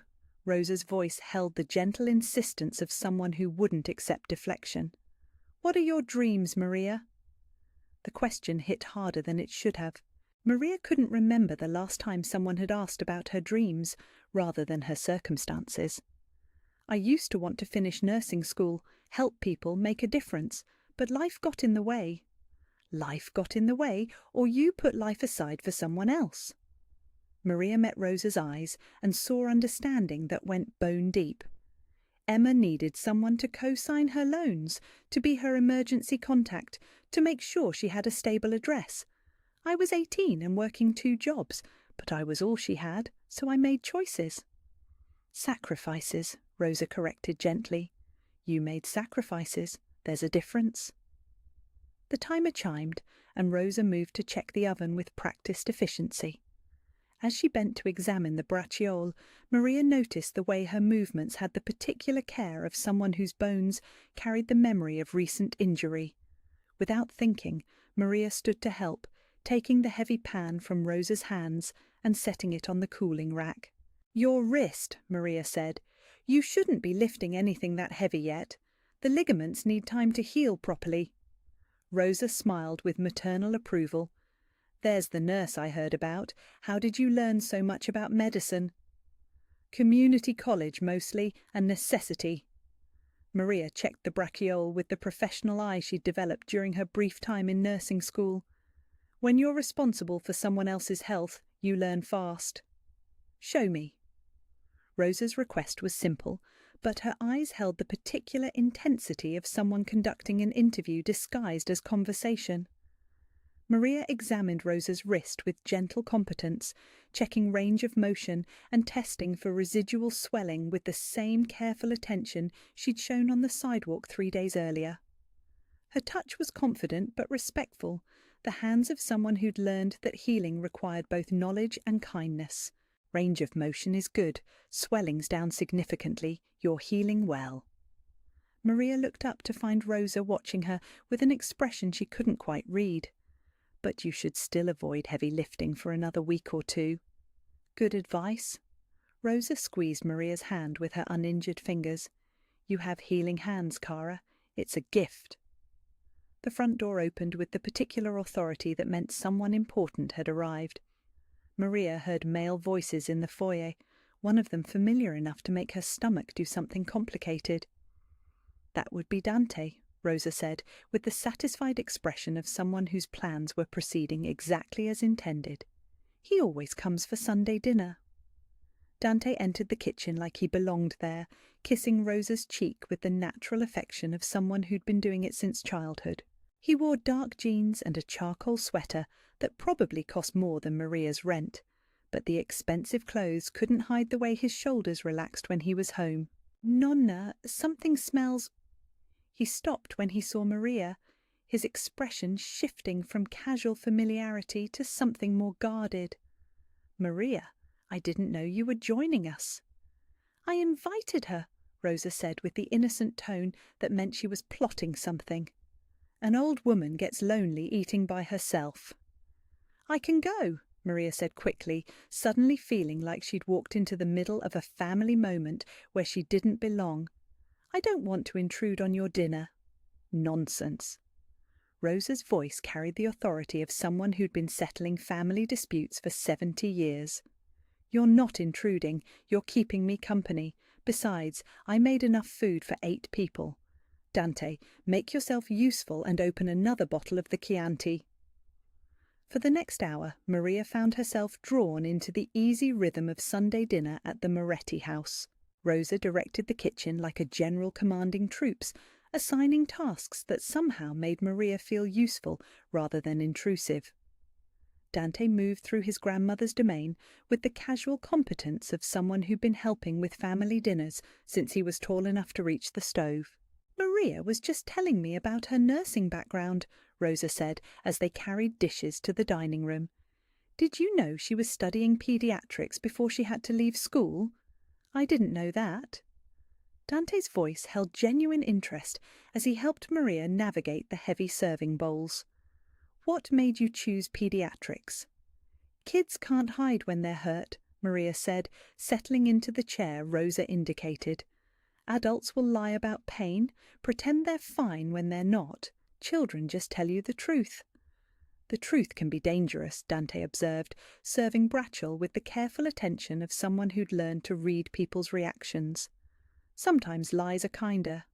"Maybe, but lies don't heal anything. They just make the pain last longer."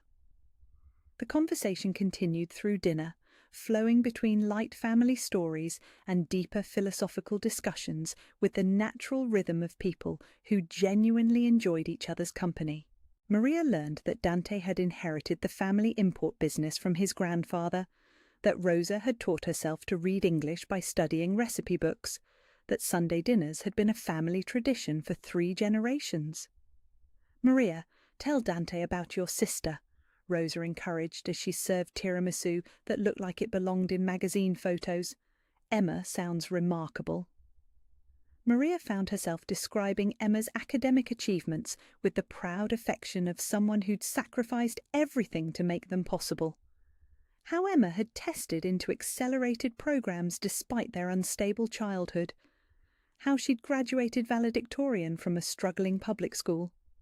How she was planning to work in pediatric oncology because she wanted to help children who felt as powerless as she once had. "She sounds like someone with a strong sense of purpose," Dante said, and Maria caught something in his voice that suggested he understood what it meant to carry responsibility for other people's futures. "She's going to change the world," Maria repeated, then caught herself.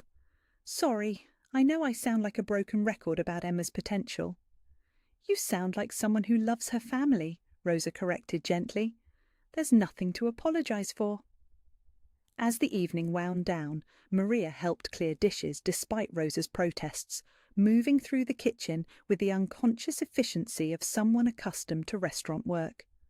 She noticed the way Dante watched her hands as she rinsed plates, the careful attention Rosa paid to how she interacted with the expensive china, the sense that she was being evaluated in ways she couldn't quite identify. "I should go," Maria said as the last dish was dried and put away. "Early shift tomorrow." "Of course, but first—" Rosa disappeared into the pantry and returned with containers that could have fed a small army. "Leftovers, and don't argue with me about it. You'll insult my cooking." Dante walked her to the front door, carrying the containers Rosa had loaded with enough food for a week. The night air was crisp with the promise of winter, and the security lights cast long shadows across the manicured gardens. "Thank you," Maria said as they reached her small Honda Civic, parked between 2 luxury sedans. "For tonight, for dinner, for—" She gestured helplessly at the gap between their worlds. "For making me feel welcome." "You are welcome," Dante said, and the simplicity of the statement carried more weight than elaborate declarations. "My grandmother likes you. That doesn't happen often." "She's incredible. You're lucky to have her." "I am." Dante loaded the containers into her back seat with careful attention to distribution. "Maria, can I ask you something?" She nodded, suddenly aware of how close they were standing, how the security lights caught the green flecks in his dark eyes. Why did you say yes to dinner? You don't know us, don't know our family. For all you knew, this could have been dangerous? Maria's smile held more understanding than he expected. I work 3 jobs in Queens, take the subway home alone at midnight, live in a building where the locks don't always work. Everything's dangerous. But your grandmother. She paused, searching for words. When she called, she sounded lonely. And I know what that feels like. The honesty of the answer seemed to surprise them both. Dante studied her face in the artificial twilight, and Maria had the sense that he was seeing something that few people were allowed to see. "Will you come back?" he asked. "For dinner, I mean. Rosa will be disappointed if this was a one-time thing. If she'll have me." Maria unlocked her car door, suddenly eager to escape, before she said something that revealed too much. "Tell her thank you again. For everything." She drove home through Queen's traffic with the taste of good wine still on her tongue and the sound of genuine laughter echoing in her ears. Rosa's leftovers filled her small apartment with the smell of family dinners and Sunday traditions she'd never quite belonged to before. As she fell asleep that night in her narrow bed with its second-hand sheets, Maria found herself thinking about healing hands and quiet men who carried the weight of family responsibility like honour instead of burden. She thought about Rosa's maternal warmth and the way Dante's eyes had softened when he looked at his grandmother. She had no way of knowing that across the city, in a penthouse overlooking Central Park, Dante was lying awake thinking about gentle competence and stubborn pride, about someone who chose truth over comfort and called it healing. The temperature in the room seemed to drop 10 degrees as both of them realised that Sunday dinner had changed something neither was quite ready to name. The letter arrived on a Tuesday morning that tasted like coffee grounds and broken dreams. Maria found it slipped under her apartment door when she stumbled home from her overnight shift at the diner, her feet swollen in shoes that had given up any pretense of comfort months ago. The envelope bore the letterhead of Astoria Property Management, and its contents made her stomach drop like an elevator with severed cables. Notice of rent increase. Effective 30 days from date of notice, monthly rent for Unit 4B would increase from $1,800 to $2,900. Failure to accept new terms would result in termination of lease agreement. Maria sank onto her second-hand sofa, still wearing her grease-stained uniform, and did the math that never seemed to work, no matter how she rearranged the numbers.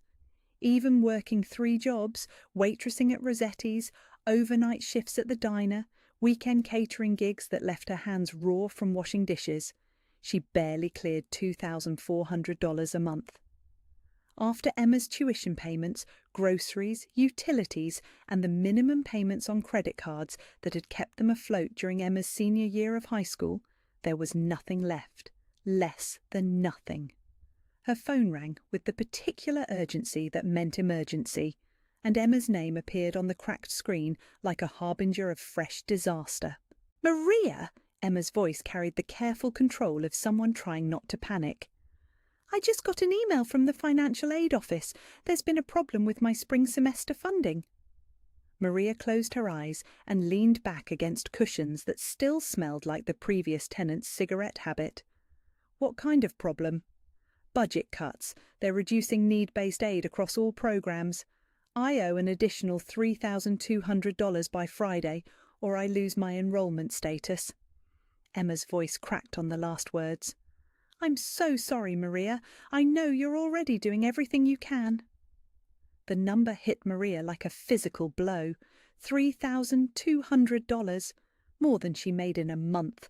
More than she had in savings, checking, or hidden under her mattress in the coffee can that held her emergency fund. "It's going to be okay," Maria heard herself say, the words automatic as breathing, despite the panic clawing at her chest. "I'll figure something out. I always do." But as she hung up the phone and stared at the eviction notice in her lap, Maria realised she'd finally reached the mathematical end of miracles. There was no 4th job to take, no more hours in the day to work, no credit left to exhaust. She'd been running on determination and caffeine for so long that she'd forgotten what solid ground felt like under her feet. The tears came without warning, hot and angry, and years overdue. She cried for the nursing degree she'd abandoned, for the future she'd sacrificed, for the 18-year-old girl who'd thought love meant carrying the world on shoulders too young for the weight. She cried until her uniform was soaked and her throat was raw, and the coffee can under her mattress held exactly $347 in crumpled bills that wouldn't save anyone. That was when her phone rang again. "Maria?" Dante's voice carried the particular quiet that meant he was calling from somewhere private. "Are you all right? You sound upset." Maria wiped her face with the back of her hand, trying to pull herself together enough to sound functional. "I'm fine, just tired from work." "You're not fine." The observation was matter of fact, without judgment. "What's wrong?" The kindness in his voice broke something in Maria's careful composure. Before she could stop herself, she was telling him everything. The rent increase, Emma's tuition crisis, the impossible mathematics of poverty that no amount of hard work seemed able to solve. The words poured out of her like water from a burst dam, carrying with them all the fear she'd been swallowing for months. "I'm sorry," she said when she finally ran out of words. "I don't know why I'm telling you all this. It's not your problem." "Maybe I want it to be my problem." Dante's response came without hesitation, and something in his tone made Maria sit up straighter. "Can you meet me somewhere private where we can talk?" 20 minutes later, Maria found herself sitting in the passenger seat of Dante's Bentley in an empty parking lot overlooking Flushing Bay. The leather seats smelled like expensive cologne and the kind of money that made problems disappear, and Maria felt like an imposter in her stained uniform and discount store jeans. "Tell me about your sister's tuition," Dante said without preamble. "How much does she need?" "Why?" Maria's question carried the wariness of someone who'd learned that generous offers usually came with invisible price tags. "Because I might have a solution that helps both of us." Dante turned in his seat to face her fully, and Maria found herself caught by the intensity of his dark eyes. "My grandmother needs help, Maria. Real help, not just weekly visits and dinner conversation." Maria processed this information with growing confusion. What kind of help? She's 78 years old and living alone in a house that's too big for one person. She's been having dizzy spells, forgetting to take her medications, trying to cook elaborate meals that leave her exhausted. Dante's voice carried the particular frustration of someone who loved deeply but lived too far away to help effectively. She needs someone with medical training, someone who can be there if she falls again or has a health emergency. "A live-in companion," Maria said, beginning to understand. More than that. A caregiver who understands medical needs. Someone she trusts. Someone who treats her like family instead of just another client. Dante paused, studying Maria's expression. "Someone exactly like you." The offer hung between them like a bridge over dark water. Beautiful and dangerous and potentially life-changing. Maria felt her heart begin to race as the implications settled in. What would that entail exactly? Living in the guest apartment above the main house, helping Rosa with daily activities, medication management, meal preparation when she gets tired, making sure she's not alone if something happens. Dante's voice became more businesslike, but Maria caught the underlying current of genuine concern. The salary would be $4,000 a month, plus room and board, plus medical benefits. $4,000 a month. More than Maria currently made working herself into exhaustion across 3 jobs. Enough to cover Emma's tuition, rent for a backup apartment, maybe even savings for the future she'd stopped allowing herself to imagine. "Why me?" Maria asked, though part of her already knew the answer. "You could hire a professional caregiver, someone with credentials and experience."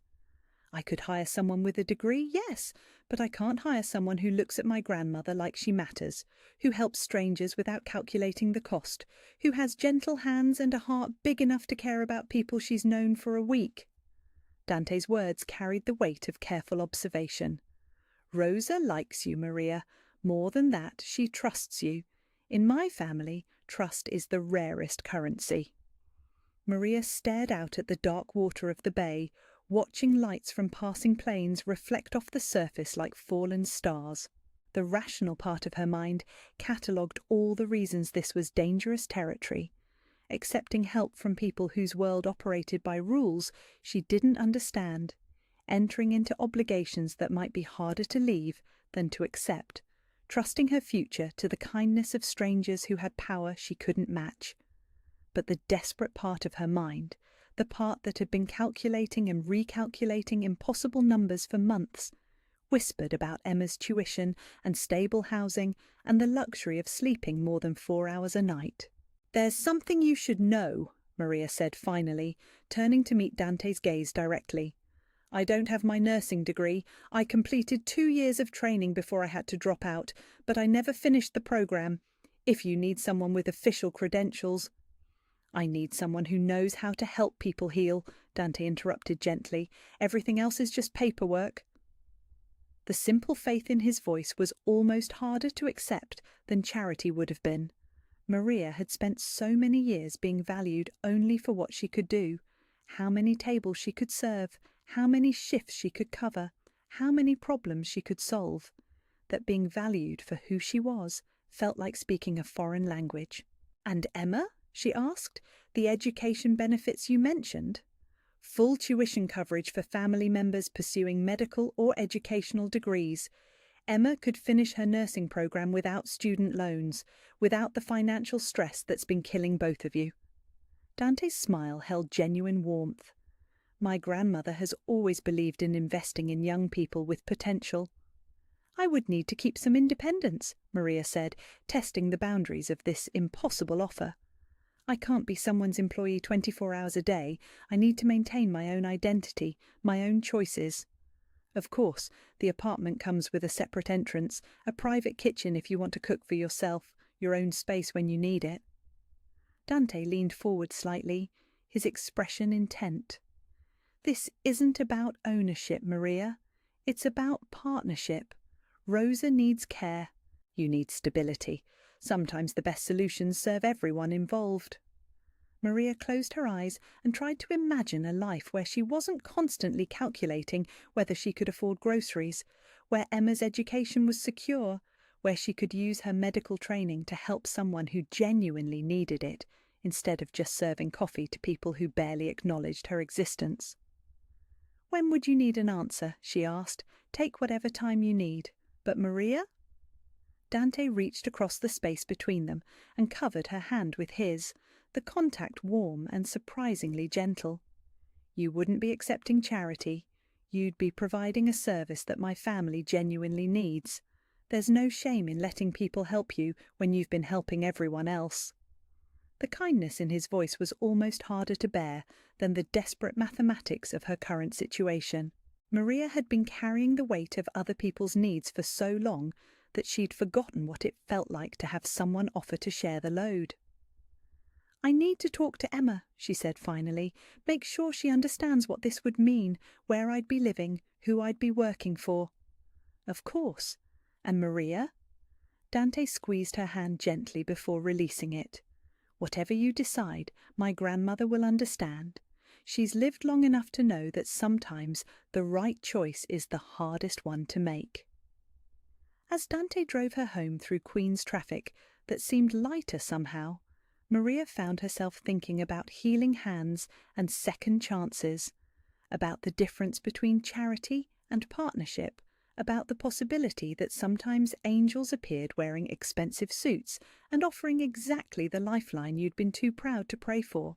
She had no way of knowing that across the city Rosa Moretti was lighting candles at her private altar and praying to the Virgin Mary with the fervent hope of someone whose matchmaking plans were proceeding exactly as intended. When Maria finally climbed the 4 flights of stairs to her apartment and found Emma waiting on the narrow couch with textbooks spread around her like protective armour, she realised that the mathematics of miracles were about to be recalculated. "We need to talk," Maria said, settling beside her sister with the weight of life-changing decisions heavy on her shoulders.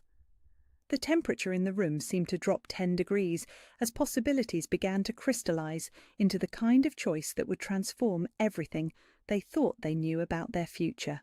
The guest apartment above the Moretti main house smelled like lemon oil and fresh roses when Maria carried her 2 suitcases up the wrought-iron staircase on a crisp October morning. Everything she owned in the world fit into those bags: clothes that had seen too many wash cycles, textbooks from her nursing school days, and the coffee can that held her emergency fund, now supplemented by the signing bonus Dante had insisted she accept, despite her protests.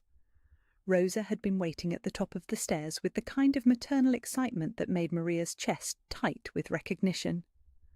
"Welcome home, cara mia," she'd said, the words carrying weight that went beyond mere politeness.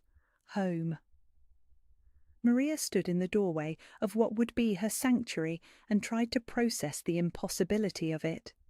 Hardwood floors gleamed in the morning sunlight streaming through windows that overlooked gardens she was still learning to navigate. The furniture was simple but elegant. A cream-coloured sofa that looked like it had never known the indignity of second-hand stores. A kitchen with appliances that belonged in magazine spreads. A bedroom with a queen-size bed that could have slept 4 people comfortably. The view from her living room window showed the main house's brick facade and the security cameras that tracked movement with mechanical precision.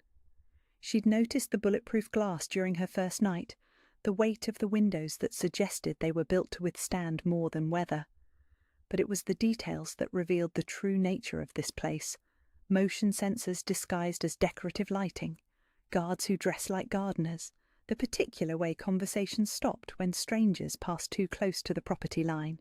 Maria was folding her few belongings into drawers that could have held 10 times more when she heard Rosa's voice floating up from the kitchen below, speaking rapid Italian with someone whose responses carried the authority of family business. Dante had arrived for his daily check-in, and Maria found herself listening to the musical flow of their conversation, despite understanding only fragments. "She settled in well," Rosa was saying in English, switching languages with the consideration of someone who knew Maria might be listening. "But she looks tired still. That girl has been running on nothing but determination for too long." "The doctor's appointment is scheduled for tomorrow." Dante's voice carried the particular care he reserved for family concerns. "Full physical, blood work, whatever she needs to make sure she's healthy. When's the last time she saw a doctor?" Maria realised they were talking about her and felt the familiar flush of embarrassment that came from being discussed like a problem to be solved rather than a person who could solve her own problems. She started down the stairs to join them, then stopped when Rosa's next words made her freeze in place. "She's more than I hoped for, Dante. The way she checked my medications this morning, reorganised them by time and dosage, and when I felt dizzy after breakfast, she knew exactly what to do. Made me sit down, checked my blood pressure, asked all the right questions."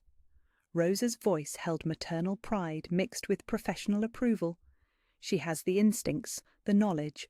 All she needs is confidence in herself." "And the sister?" Dante asked. "Emma's tuition is handled. Paid in full for the entire year. The girl called crying, saying she couldn't believe it was real. Maria went white when I told her, like she'd never expected anyone to actually keep their promises." Rosa's voice softened with something that sounded like heartbreak. What kind of life has she lived where kindness is such a surprise? Maria sat down hard on the stairs, overwhelmed by the casual way they discussed transforming her existence.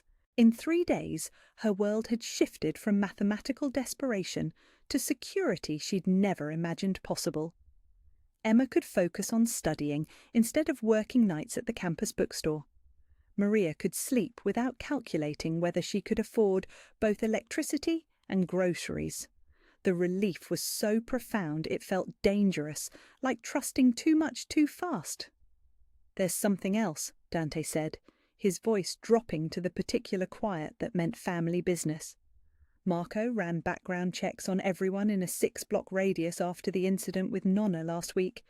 There's been unusual activity, cars that don't belong, people asking questions about our schedules. Someone's been watching the house. The temperature in Maria's chest seemed to drop 10 degrees. She'd accepted this position thinking about Rosa's medical needs and Emma's tuition, but she hadn't fully processed that she was now living inside the centre of whatever world required bulletproof windows and security cameras disguised as garden lights. "Do you think they know about Maria?" Rosa asked, and her voice carried the sharp edge of someone who'd lived through enough family wars to understand how civilians became targets. "I think anyone who's been watching knows we brought someone new into the house, which means she's part of our security considerations now, whether she realizes it or not."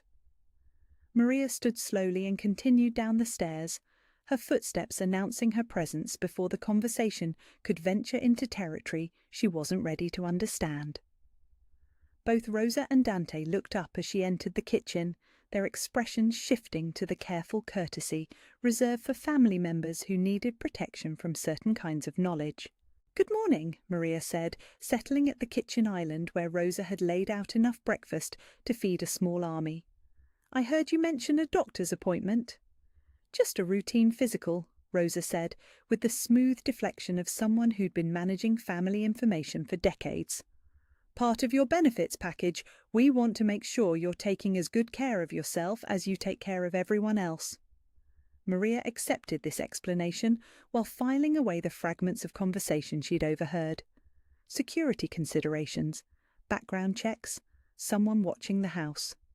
She was beginning to understand that accepting this position meant accepting a level of danger she hadn't fully calculated. "I also wanted to discuss your schedule," Dante said, settling into the chair across from her with coffee that smelled like it cost more than Maria's monthly MetroCard. "Rosa's needs aren't demanding enough to require 24-hour supervision. You should have time for yourself, maybe even finish your nursing degree." The suggestion hit Maria like a gentle blow to the solar plexus. "I can't afford to go back to school." "The family has connections with several nursing programs in the city," Rosa said, with the casual authority of someone accustomed to making problems disappear. "Accelerated programs for students with prior experience. You could finish your degree in 18 months instead of starting over." "I couldn't ask you to—" "You're not asking," Dante interrupted gently. "We're offering. Rosa believes in investing in people with potential, and your potential is being wasted serving coffee to people who don't appreciate what they're seeing." Maria stared at her hands wrapped around the coffee mug Rosa had filled without being asked. In 72 hours, she'd gone from mathematical desperation to more opportunities than she'd imagined in her most optimistic moments. The generosity was overwhelming and suspicious in equal measure. "Why?" she asked finally. "Why are you doing all this? The salary, the education benefits, the medical care, it's more than I'm worth." Rosa reached across the table and covered Maria's hands with her own, the gesture carrying decades of maternal authority. "Cara mia, you helped a stranger who fell on a dirty sidewalk. You knelt in your work uniform and treated an old woman like she mattered, like she was your own nonna. You did this without knowing who I was, without calculating whether it would benefit you." "Anyone would have done the same thing." "No," Dante said quietly. "They wouldn't have.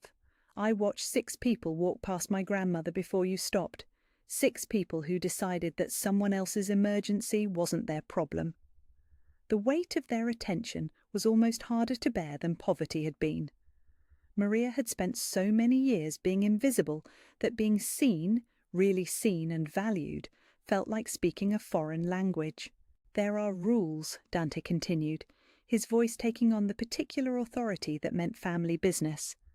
"Living here, being part of our household, means understanding that some conversations stop when you enter rooms. Some phone calls are private. Some visitors are business associates who don't need to know about family arrangements." "I understand," Maria said, though she was beginning to suspect she didn't understand anything about the world she'd entered. "It also means," Rosa added with maternal firmness, "that you're under the protection of this family. Anyone who wants to hurt you will have to go through all of us first, and that's not a responsibility we take lightly." The words carried promise and threat in equal measure. Maria was beginning to understand that accepting the Moretti's generosity meant accepting their protection, and their protection came with obligations she was still learning to identify. "I have one condition," Maria said, surprising herself with her directness. "I want to keep working one shift a week at Rosetti's, just Fridays, nothing that interferes with Rosa's care. But I need to maintain some connection to the life I had before." Dante and Rosa exchanged a look that carried the weight of wordless family communication. "It's not safe," Dante said finally. "You're living here now, which makes you a target for anyone with grievances against our family. Working in public, following predictable schedules—" "Then make it safe," Maria interrupted, her voice carrying the particular stubbornness that had gotten her through foster care and nursing school and 3 years of working herself to exhaustion. "You have security, connections, ways of making sure things go smoothly. I'm asking for one shift a week to remember who I was before I became someone who needed rescuing." The silence stretched between them like a negotiation whose terms were still being written. Finally, Rosa smiled with the satisfaction of someone whose judgment had just been vindicated. "Friday lunch shifts only," she said with the authority of someone settling a family dispute. "Marco will arrange discreet security, and you'll carry this." She reached into her purse and pulled out a small device that looked like an expensive cell phone. Panic button, GPS tracking, direct line to family security if anything feels wrong. Maria accepted the device with hands that were steadier than she expected. "Thank you. For understanding. For the compromise. For—" She gestured at the kitchen that smelled like family dinners, and the security system that promised protection, and the future that suddenly seemed possible instead of impossible. "For seeing potential instead of problems," Dante finished quietly. That afternoon, Maria found herself in Rosa's garden, helping plant bulbs that would bloom in spring, while Rosa shared stories about the house's history, the families who'd lived and died within these walls, the children who'd played in gardens that had been designed for joy despite the dangers that necessitated bulletproof windows. "This life isn't easy," Rosa said, as they worked soil around daffodil bulbs that would survive winter to bloom in March. "Living inside protection means living inside restrictions, but it also means being part of something bigger than survival." Maria absorbed this wisdom while learning to distinguish between ornamental flowers and the herbs Rosa grew for cooking and healing. She was beginning to understand that accepting this life meant accepting a certain level of complexity she'd never had to navigate before. As the afternoon sun slanted across the garden and Rosa told stories about Dante's childhood, his tendency to bring home injured animals, his early aptitude for chess and negotiation, his fierce protection of anyone he considered family, Maria found herself thinking about the difference between rescue and partnership, between charity and investment in human potential. That evening, as she cooked dinner for Rosa and herself in the main house kitchen, using ingredients that didn't require calculations about cost per serving, Maria caught sight of Dante in the living room, speaking quietly into his phone with the particular intensity that meant business. She could see the weight he carried in the set of his shoulders, the way he stood when he thought no one was watching, the careful distance he maintained from anything that looked like personal happiness. Rosa noticed her watching and smiled with the particular satisfaction of someone whose matchmaking plans were proceeding exactly as intended. "He needs someone who reminds him that power is meant to protect, not just control," Rosa said quietly as they set the table for dinner. "Someone who sees the man instead of the don." The words carried weight that settled in Maria's chest like a challenge and a promise. As she called them both to dinner and watched Dante's expression soften when he saw the care Rosa had put into the evening meal, Maria began to understand that healing came in many forms. The temperature in the room seemed to drop 10 degrees as she realized she was already beginning to see both of them as family rather than employers. 2 weeks into Maria's new life at the Moretti compound, the routine had settled into something that felt dangerously close to normal. Morning medication checks for Rosa, gentle exercises to maintain her mobility, afternoon conversations over tea that revealed the sharp intelligence beneath her grandmother's warm exterior. Maria had learned to read the subtle signs: Rosa's slight tremor when she was tired, the way her eyes unfocused when her blood pressure dropped, the particular quiet that meant she was missing her late husband with an intensity that made breathing difficult. The doctor's appointment Rosa had arranged had revealed what Maria had suspected: chronic exhaustion, mild anemia from years of poor nutrition, and the particular stress markers that came from carrying too much weight for too long. The prescription had been simple: regular meals, adequate sleep, and the kind of comprehensive health care that Maria had considered a luxury rather than a necessity for most of her adult life. But it was Thursday afternoon when Maria truly understood that her new world operated by rules she was still learning to navigate. She was in Rosa's garden, harvesting late tomatoes for the evening sauce, when she noticed the black sedan parked across the street for the third time in 2 days.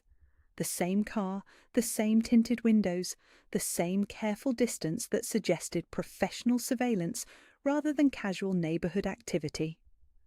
Maria had learned enough about security during her brief time at the compound to recognize when something didn't belong. She mentioned it to Rosa during their afternoon tea, expecting casual dismissal or reasonable explanation. Instead, Rosa's expression sharpened with the particular intensity that reminded Maria her elderly charge had lived through decades of family wars and territorial disputes. "Show me," Rosa said, moving to the kitchen window with more urgency than Maria had seen since the day of her fall. The sedan was gone, but Rosa studied the street with professional thoroughness before reaching for the house phone with hands that were steadier than someone her age should possess under stress. "Marco, it's Rosa. I need you at the house, now." Her voice carried the authority of someone accustomed to immediate obedience. "And bring Vincent. We may have a problem." Within 15 minutes the compound was buzzing with activity that looked casual until you noticed the way men in work clothes positioned themselves around the property perimeter, the sudden appearance of gardeners who spent more time watching the street than tending plants, the particular tension that settled over the household like a storm front moving in from the horizon. Marco arrived first, a man in his 40s with silver, threading his dark hair and eyes that missed nothing. He moved through Rosa's kitchen with the familiarity of someone who'd been family long enough to help himself to coffee while discussing potential threats to their security. "How many times?" he asked without preamble, settling at the kitchen table where Maria had been helping Rosa plan the weekly menu. "3 that I noticed," Maria said, feeling suddenly out of place in a conversation that carried implications she wasn't equipped to understand. Same car, same position across the street, always between 2 and 4 in the afternoon. "Professionals," Marco observed with grim satisfaction. "Amateurs would vary their schedule, try to look more casual. These guys are confident enough to establish a pattern." Rosa poured coffee for Marco with hands that didn't shake despite the gravity of the situation. "Any idea who?" "Could be Castellanos, testing our defences after the territory dispute last month. Could be federal surveillance, though they're usually more subtle. Could be freelancers looking for information to sell to the highest bidder." Marco accepted his coffee with the gratitude of someone whose day had just gotten considerably more complicated. The timing suggests they're specifically interested in the new household member. All eyes turned to Maria, who felt the weight of being discussed like a security problem rather than a person who'd simply noticed something unusual. "I don't understand. Why would anyone be interested in me?" "Because you live here now," Marco explained with the patience of someone accustomed to educating civilians about the realities of family life. "Because you have access to Rosa's schedule, to family routines, to information that could be valuable to people with grievances against us." The implications settled over Maria like ice water. She'd accepted this position thinking about Rosa's medical needs and Emma's tuition, but she hadn't fully processed that her presence in the Moretti household would make her a target for people she'd never met with motivation she couldn't understand. "What do we do?" Rosa asked, and her voice carried the particular authority of someone who'd been making family security decisions since before Maria was born. We change the routine, Marco said, pulling out a phone that looked more sophisticated than standard consumer models. Varied schedules, different routes for shopping trips, additional security for the weekly medical appointments, and we upgrade the protection detail for Maria's Friday shifts at the restaurant. I can stop working, Maria said quickly, guilt settling in her chest like a stone. If my insistence on keeping that job is creating security problems— Absolutely not, Rosa interrupted with maternal firmness. You asked for 1 shift a week to maintain your independence, and we agreed. We don't break our word because other people are making poor decisions about our family's business. Marco smiled with approval at Rosa's response. The lady's right. We adapt security to accommodate family needs, not the other way around. Though it means some changes to how you move through the world. Maria! The next hour was a crash course in personal security that made Maria's head spin with details she'd never imagined needing. Varied routes to and from the restaurant, check-in protocols via the panic button Rosa had given her, recognition training for surveillance techniques and potential threats, instructions for what to do if approached by strangers asking questions about her living situation or employment. The key, Marco explained as he showed her how to use the GPS tracking function on her device, is awareness without paranoia. Most of your life will be exactly the same. But now you notice things, cars that appear too often, people who ask too many questions, situations that feel wrong even if you can't identify why. When Dante arrived that evening, the security briefing shifted into family business territory that required Maria's absence, despite her growing involvement in household operations. She retreated to her apartment, ostensibly to give them privacy, but found herself listening to the low murmur of voices from the main house with growing awareness that her presence had complicated calculations she didn't fully understand. Later that evening, as she prepared Rosa's nighttime medications and helped her settle for sleep, Maria broached the subject that had been weighing on her conscience since the afternoon's revelations. Maybe this isn't working, she said quietly, as Rosa arranged her pillows for optimal comfort. My being here, creating security problems, making your life more complicated than it needs to be. Rosa studied Maria's face with the sharp attention she brought to family decisions. Cara mia, do you know what I did before I married Dante's grandfather? No, Mum. I was a nurse, worked in a clinic in Little Italy that served families who couldn't afford regular medical care. Families like ours, who operated outside normal systems and needed someone who understood discretion along with medicine. Rosa's voice carried the weight of memories that had shaped decades of family history. I knew exactly what world I was entering when I married into this family, and I knew the price that came with choosing love over safety. Maria absorbed this revelation while adjusting Rosa's blood pressure medication schedule on the nightstand organizer. Did you ever regret it? Every time someone I loved was threatened, yes, but never enough to choose differently. Rosa reached for Maria's hand with the gentle authority of someone offering wisdom earned through experience. Love always comes with risks, Cara. The question is whether the person is worth the danger. The words hung between them with implications that extended far beyond security concerns and surveillance teams. Maria found herself thinking about Dante's rare smiles, the way his expression softened when he thought no one was watching, the careful distance he maintained from anything that looked like personal happiness. I'm not talking about love, Maria said, though her protest sounded unconvincing even to her own ears. Of course not, Rosa agreed with maternal indulgence. You're talking about a job, a business arrangement, completely practical considerations that have nothing to do with the way you watch my grandson when you think I'm not looking. Heat flooded Maria's cheeks with the particular embarrassment of having her feelings catalogued by someone whose entire life had been devoted to reading people's motivations. Rosa, Dante needs someone who sees him as more than just the Don. Rosa's voice carried the particular satisfaction of someone whose matchmaking plans were proceeding exactly as intended.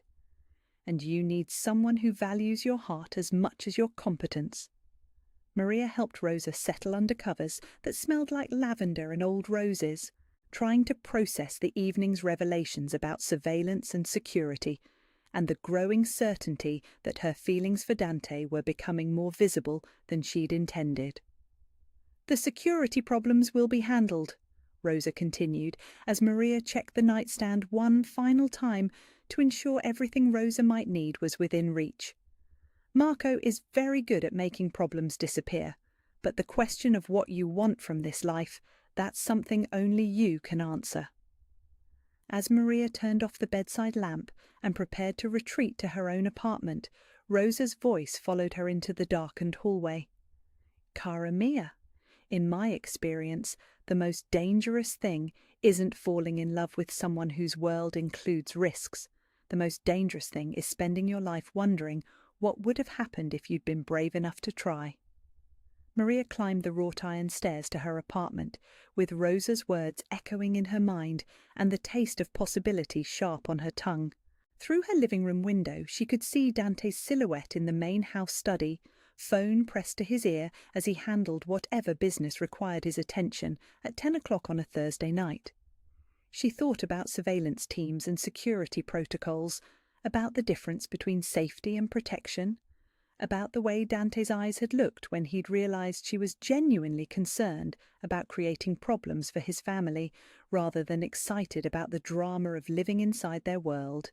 As she settled into bed with sheets that still felt impossibly luxurious after 2 weeks of security she'd never imagined possible, Maria found herself thinking about the difference between choosing love and choosing safety, about whether courage meant accepting risk or avoiding it. Outside her window, the compound's security lights cast long shadows across gardens that bloomed despite the bulletproof glass and surveillance cameras that protected them. And somewhere in the main house, Dante was making decisions about her protection with the same careful attention he brought to family business, unaware that she was already beginning to understand the difference between being protected and being loved. The temperature in the room seemed to drop 10 degrees as Maria realized that Rosa's matchmaking plans were working exactly as intended, and she was powerless to resist the gravitational pull of a man whose world included dangers she was only beginning to understand. 3 weeks after the surveillance incident, Maria had learned to live inside protection that felt like freedom until she remembered the bulletproof glass and panic buttons that made it possible. The security measures had become routine. Varied routes to Rosa's medical appointments, discreet escorts during grocery shopping trips, check-in protocols that ensured her safety without making her feel like a prisoner. But it was on a rainy Thursday evening in November when the careful distance between Maria and Dante finally collapsed under the weight of proximity and shared concern. Rosa had been having dizzy spells all week, subtle enough that she tried to hide them, but persistent enough that Maria's trained eye caught the way she gripped furniture when she thought no one was looking.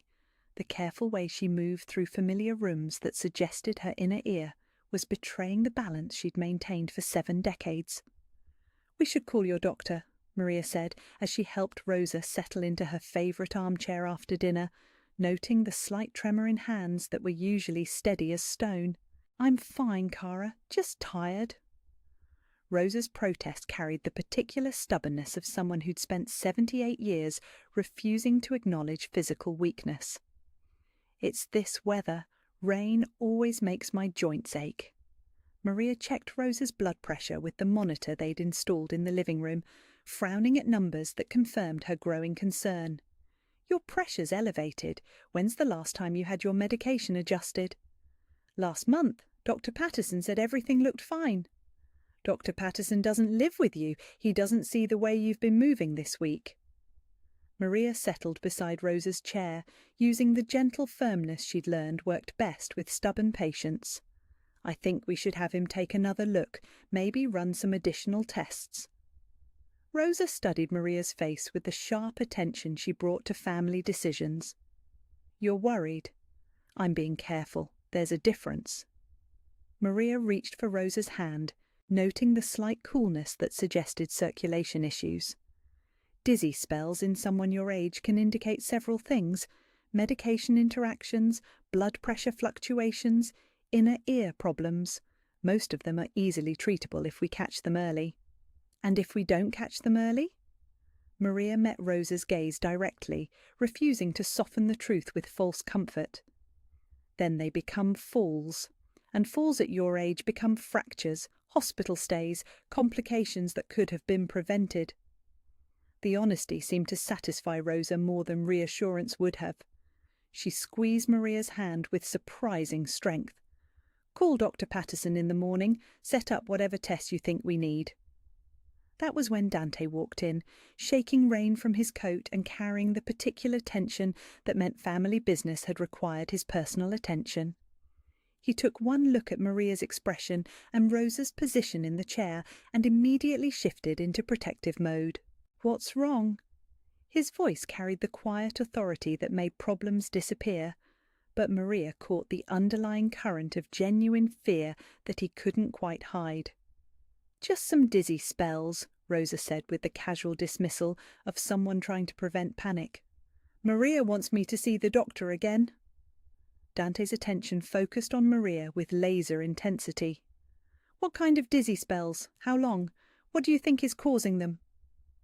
The questions came with the rapid-fire precision of someone accustomed to gathering intelligence under pressure, but Maria heard the fear beneath his professional demeanour. This was a grandson terrified of losing the woman who'd raised him, trying to control a situation that couldn't be managed through power or money. "Probably medication-related," Maria said, choosing her words carefully. "Blood pressure medications sometimes need adjustment as we age, especially with seasonal changes. Dr. Patterson should run some tests, but it's most likely something simple." "Most likely?" Dante's voice carried the particular edge that meant he wasn't satisfied with probable outcomes when family safety was concerned. "Medicine isn't mathematics, Dante. We can't diagnose with certainty until we run proper tests. But the symptoms suggest manageable causes rather than emergency conditions." Maria stood to refill Rosa's water glass, using movement to create space in a conversation that was becoming emotionally charged. "I know how to monitor for complications. I'll stay with her tonight, check her vitals regularly, make sure nothing changes." "I can stay." "No." Rosa's voice carried the authority of someone who'd been making family decisions since before Dante was born. "You have business to handle, and Maria knows what to watch for better than you do. This is why we brought her here." The reminder seemed to settle something in Dante's expression, but Maria noticed the way his shoulders remained tense, the careful attention he paid to Rosa's colour and breathing. She understood that this man had already lost too many people he loved, and the possibility of losing Rosa was terror that no amount of power could eliminate. "I'll call you if anything changes," Maria promised, "even if it's minor, even if it's just my nerves making me cautious." Dante nodded, but instead of leaving for his penthouse as usual, he settled into the chair across from Rosa with the clear intention of staying close enough to help if needed. The gesture was touching and impractical in equal measure. A powerful man trying to control a situation that required medical expertise rather than authority. "Dante," Rosa said with gentle firmness, "go handle your business. Maria will take good care of me." "I know she will." Dante's gaze shifted to Maria with an intensity that made her stomach do something complicated. "But I'm not leaving while you're not feeling well." The next 4 hours turned into an unexpected study in family dynamics under stress. Dante made phone calls from Rosa's living room, handling business with half his attention, while keeping the other half focused on his grandmother's breathing and colour. Maria monitored Rosa's vitals, prepared light meals that wouldn't upset a sensitive stomach, and found herself caught in the middle of two people who loved each other enough to be terrified of loss. It was nearly midnight when Rosa's dizzy spell hit with enough force to require immediate action. She'd been walking to the bathroom when her balance betrayed her completely, sending her toward the hardwood floor with the particular helplessness of someone whose body had stopped following instructions. Maria caught her before she fell, supporting Rosa's full weight while guiding her safely to the nearest chair. "I'm okay," Rosa protested even as Maria checked her pulse and found it rapid and irregular. Just lost my balance for a second. Your heart rate's elevated, Maria said, reaching for the blood pressure cuff with hands that were steadier than her anxiety. And your colour's off. We need to call Dr. Patterson. It's midnight. It's a medical emergency. Maria wrapped the cuff around Rosa's arm with gentle efficiency. Blood pressure's spiked, pulses irregular. These aren't symptoms we ignore because of the time. Dante was on his feet before Maria finished speaking, phone already in hand. What do you need? Dr. Patterson's emergency line, and an ambulance on standby in case her condition deteriorates before he can get here. Maria's voice carried the particular authority that came from medical training, and Dante responded to it immediately. The next hour passed in controlled chaos that revealed everyone's true priorities. Doctor. Patterson arrived within 30 minutes, his grey hair dishevelled and his medical bag ready for emergency treatment. Maria briefed him with professional precision while Dante paced the living room perimeter like a caged predator, and Rosa submitted to examination with the grace of someone who understood the seriousness of her situation. Medication interaction, Dr. Patterson confirmed, after running tests that transformed Rosa's living room into a temporary medical facility. The blood pressure medication combined with the new arthritis prescription, not uncommon, but potentially serious if we hadn't caught it. Relief flooded through Maria with enough force to make her knees weak. Treatment plan? Adjust the blood pressure medication, eliminate the arthritis prescription until we can find something compatible. Monitor closely for the next week to ensure stabilization. Doctor. Patterson packed his equipment with the efficiency of someone who'd been making house calls for 40 years. Ms. Santos, your quick recognition probably prevented a stroke. Well done.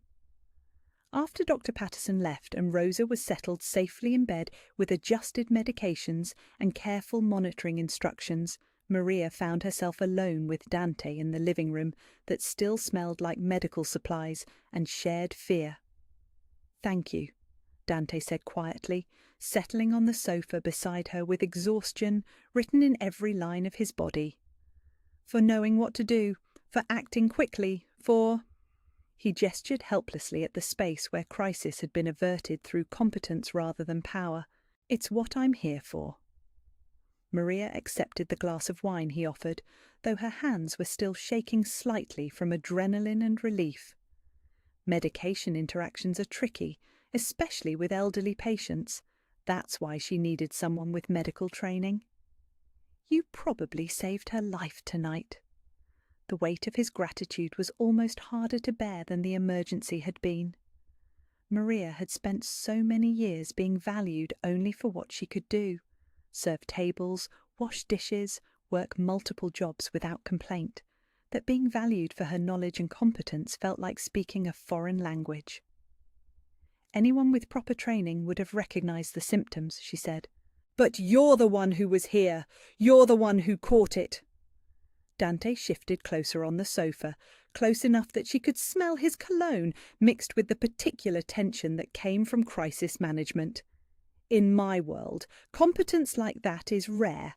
Loyalty combined with competence is almost impossible to find. The conversation was veering into territory that felt dangerous for reasons Maria couldn't quite identify. She was acutely aware of how close they were sitting, the way the lamplight caught the green flecks in Dante's dark eyes, the fact that they were alone in a way that hadn't happened since her first night in the compound. She's going to be fine, Maria said, trying to redirect the conversation towards safer ground. The medication adjustment should resolve the dizzy spells completely, but we'll need to monitor her closely for the next few days to ensure... Maria. Dante's voice carried the particular quiet that stopped her mid-sentence. Can I ask you something? She nodded, though every instinct told her that whatever he was about to say would complicate her carefully maintained professional boundaries. Do you ever regret it? Accepting this position, entering our world, taking on responsibility for someone else's family? The question hit deeper than he probably intended. Maria found herself thinking about the apartment she'd left behind, the independence she'd traded for security, The simple life she'd abandoned for complexity, she was still learning to navigate. Sometimes, she admitted, when I remember how uncomplicated my life used to be, when I realise how much I don't understand about your world, how many rules I'm still learning, when I think about the danger that following Rosa around creates for people who are just trying to do their jobs. And the rest of the time? Maria met his gaze directly, surprised by her own honesty. The rest of the time I think about Emma finishing college without debt, about Rosa having someone who understands her medical needs, about feeling useful in ways that matter instead of just surviving from paycheck to paycheck. What about feeling valued, feeling like someone sees who you are instead of just what you can do for them? The question carried implications that made Maria's pulse quicken with something that wasn't medical emergency adrenaline. She was suddenly aware that they were alone, that the crisis had stripped away the careful professional distance they'd maintained for weeks, that Dante was looking at her like she was more than just Rosa's caregiver. "I don't know what you mean," she said, though her protest sounded unconvincing even to her own ears. "Yes, you do."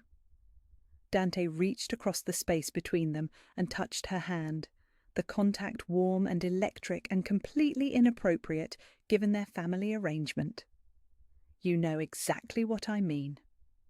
The air between them crackled with possibility and danger in equal measure. Maria felt like she was standing at the edge of a cliff, knowing that whatever happened next would change everything between them in ways she couldn't predict or control. That was when her phone buzzed with Rosa's emergency signal. They were up the stairs and in Rosa's bedroom within seconds, the moment of dangerous intimacy forgotten in the face of genuine medical concern. But as Maria checked Rosa's vitals and found them stable, Rosa had simply been disoriented waking up in the dark and needed reassurance. She caught Dante's expression in the lamplight. He was looking at her like she was both the solution to his problems and the greatest risk he'd ever considered taking. The temperature in the room seemed to drop 10 degrees as Maria realised that Rosa's matchmaking plans were working exactly as intended, and she was standing at the threshold of choices that would determine whether her future included safety or love, but probably not both.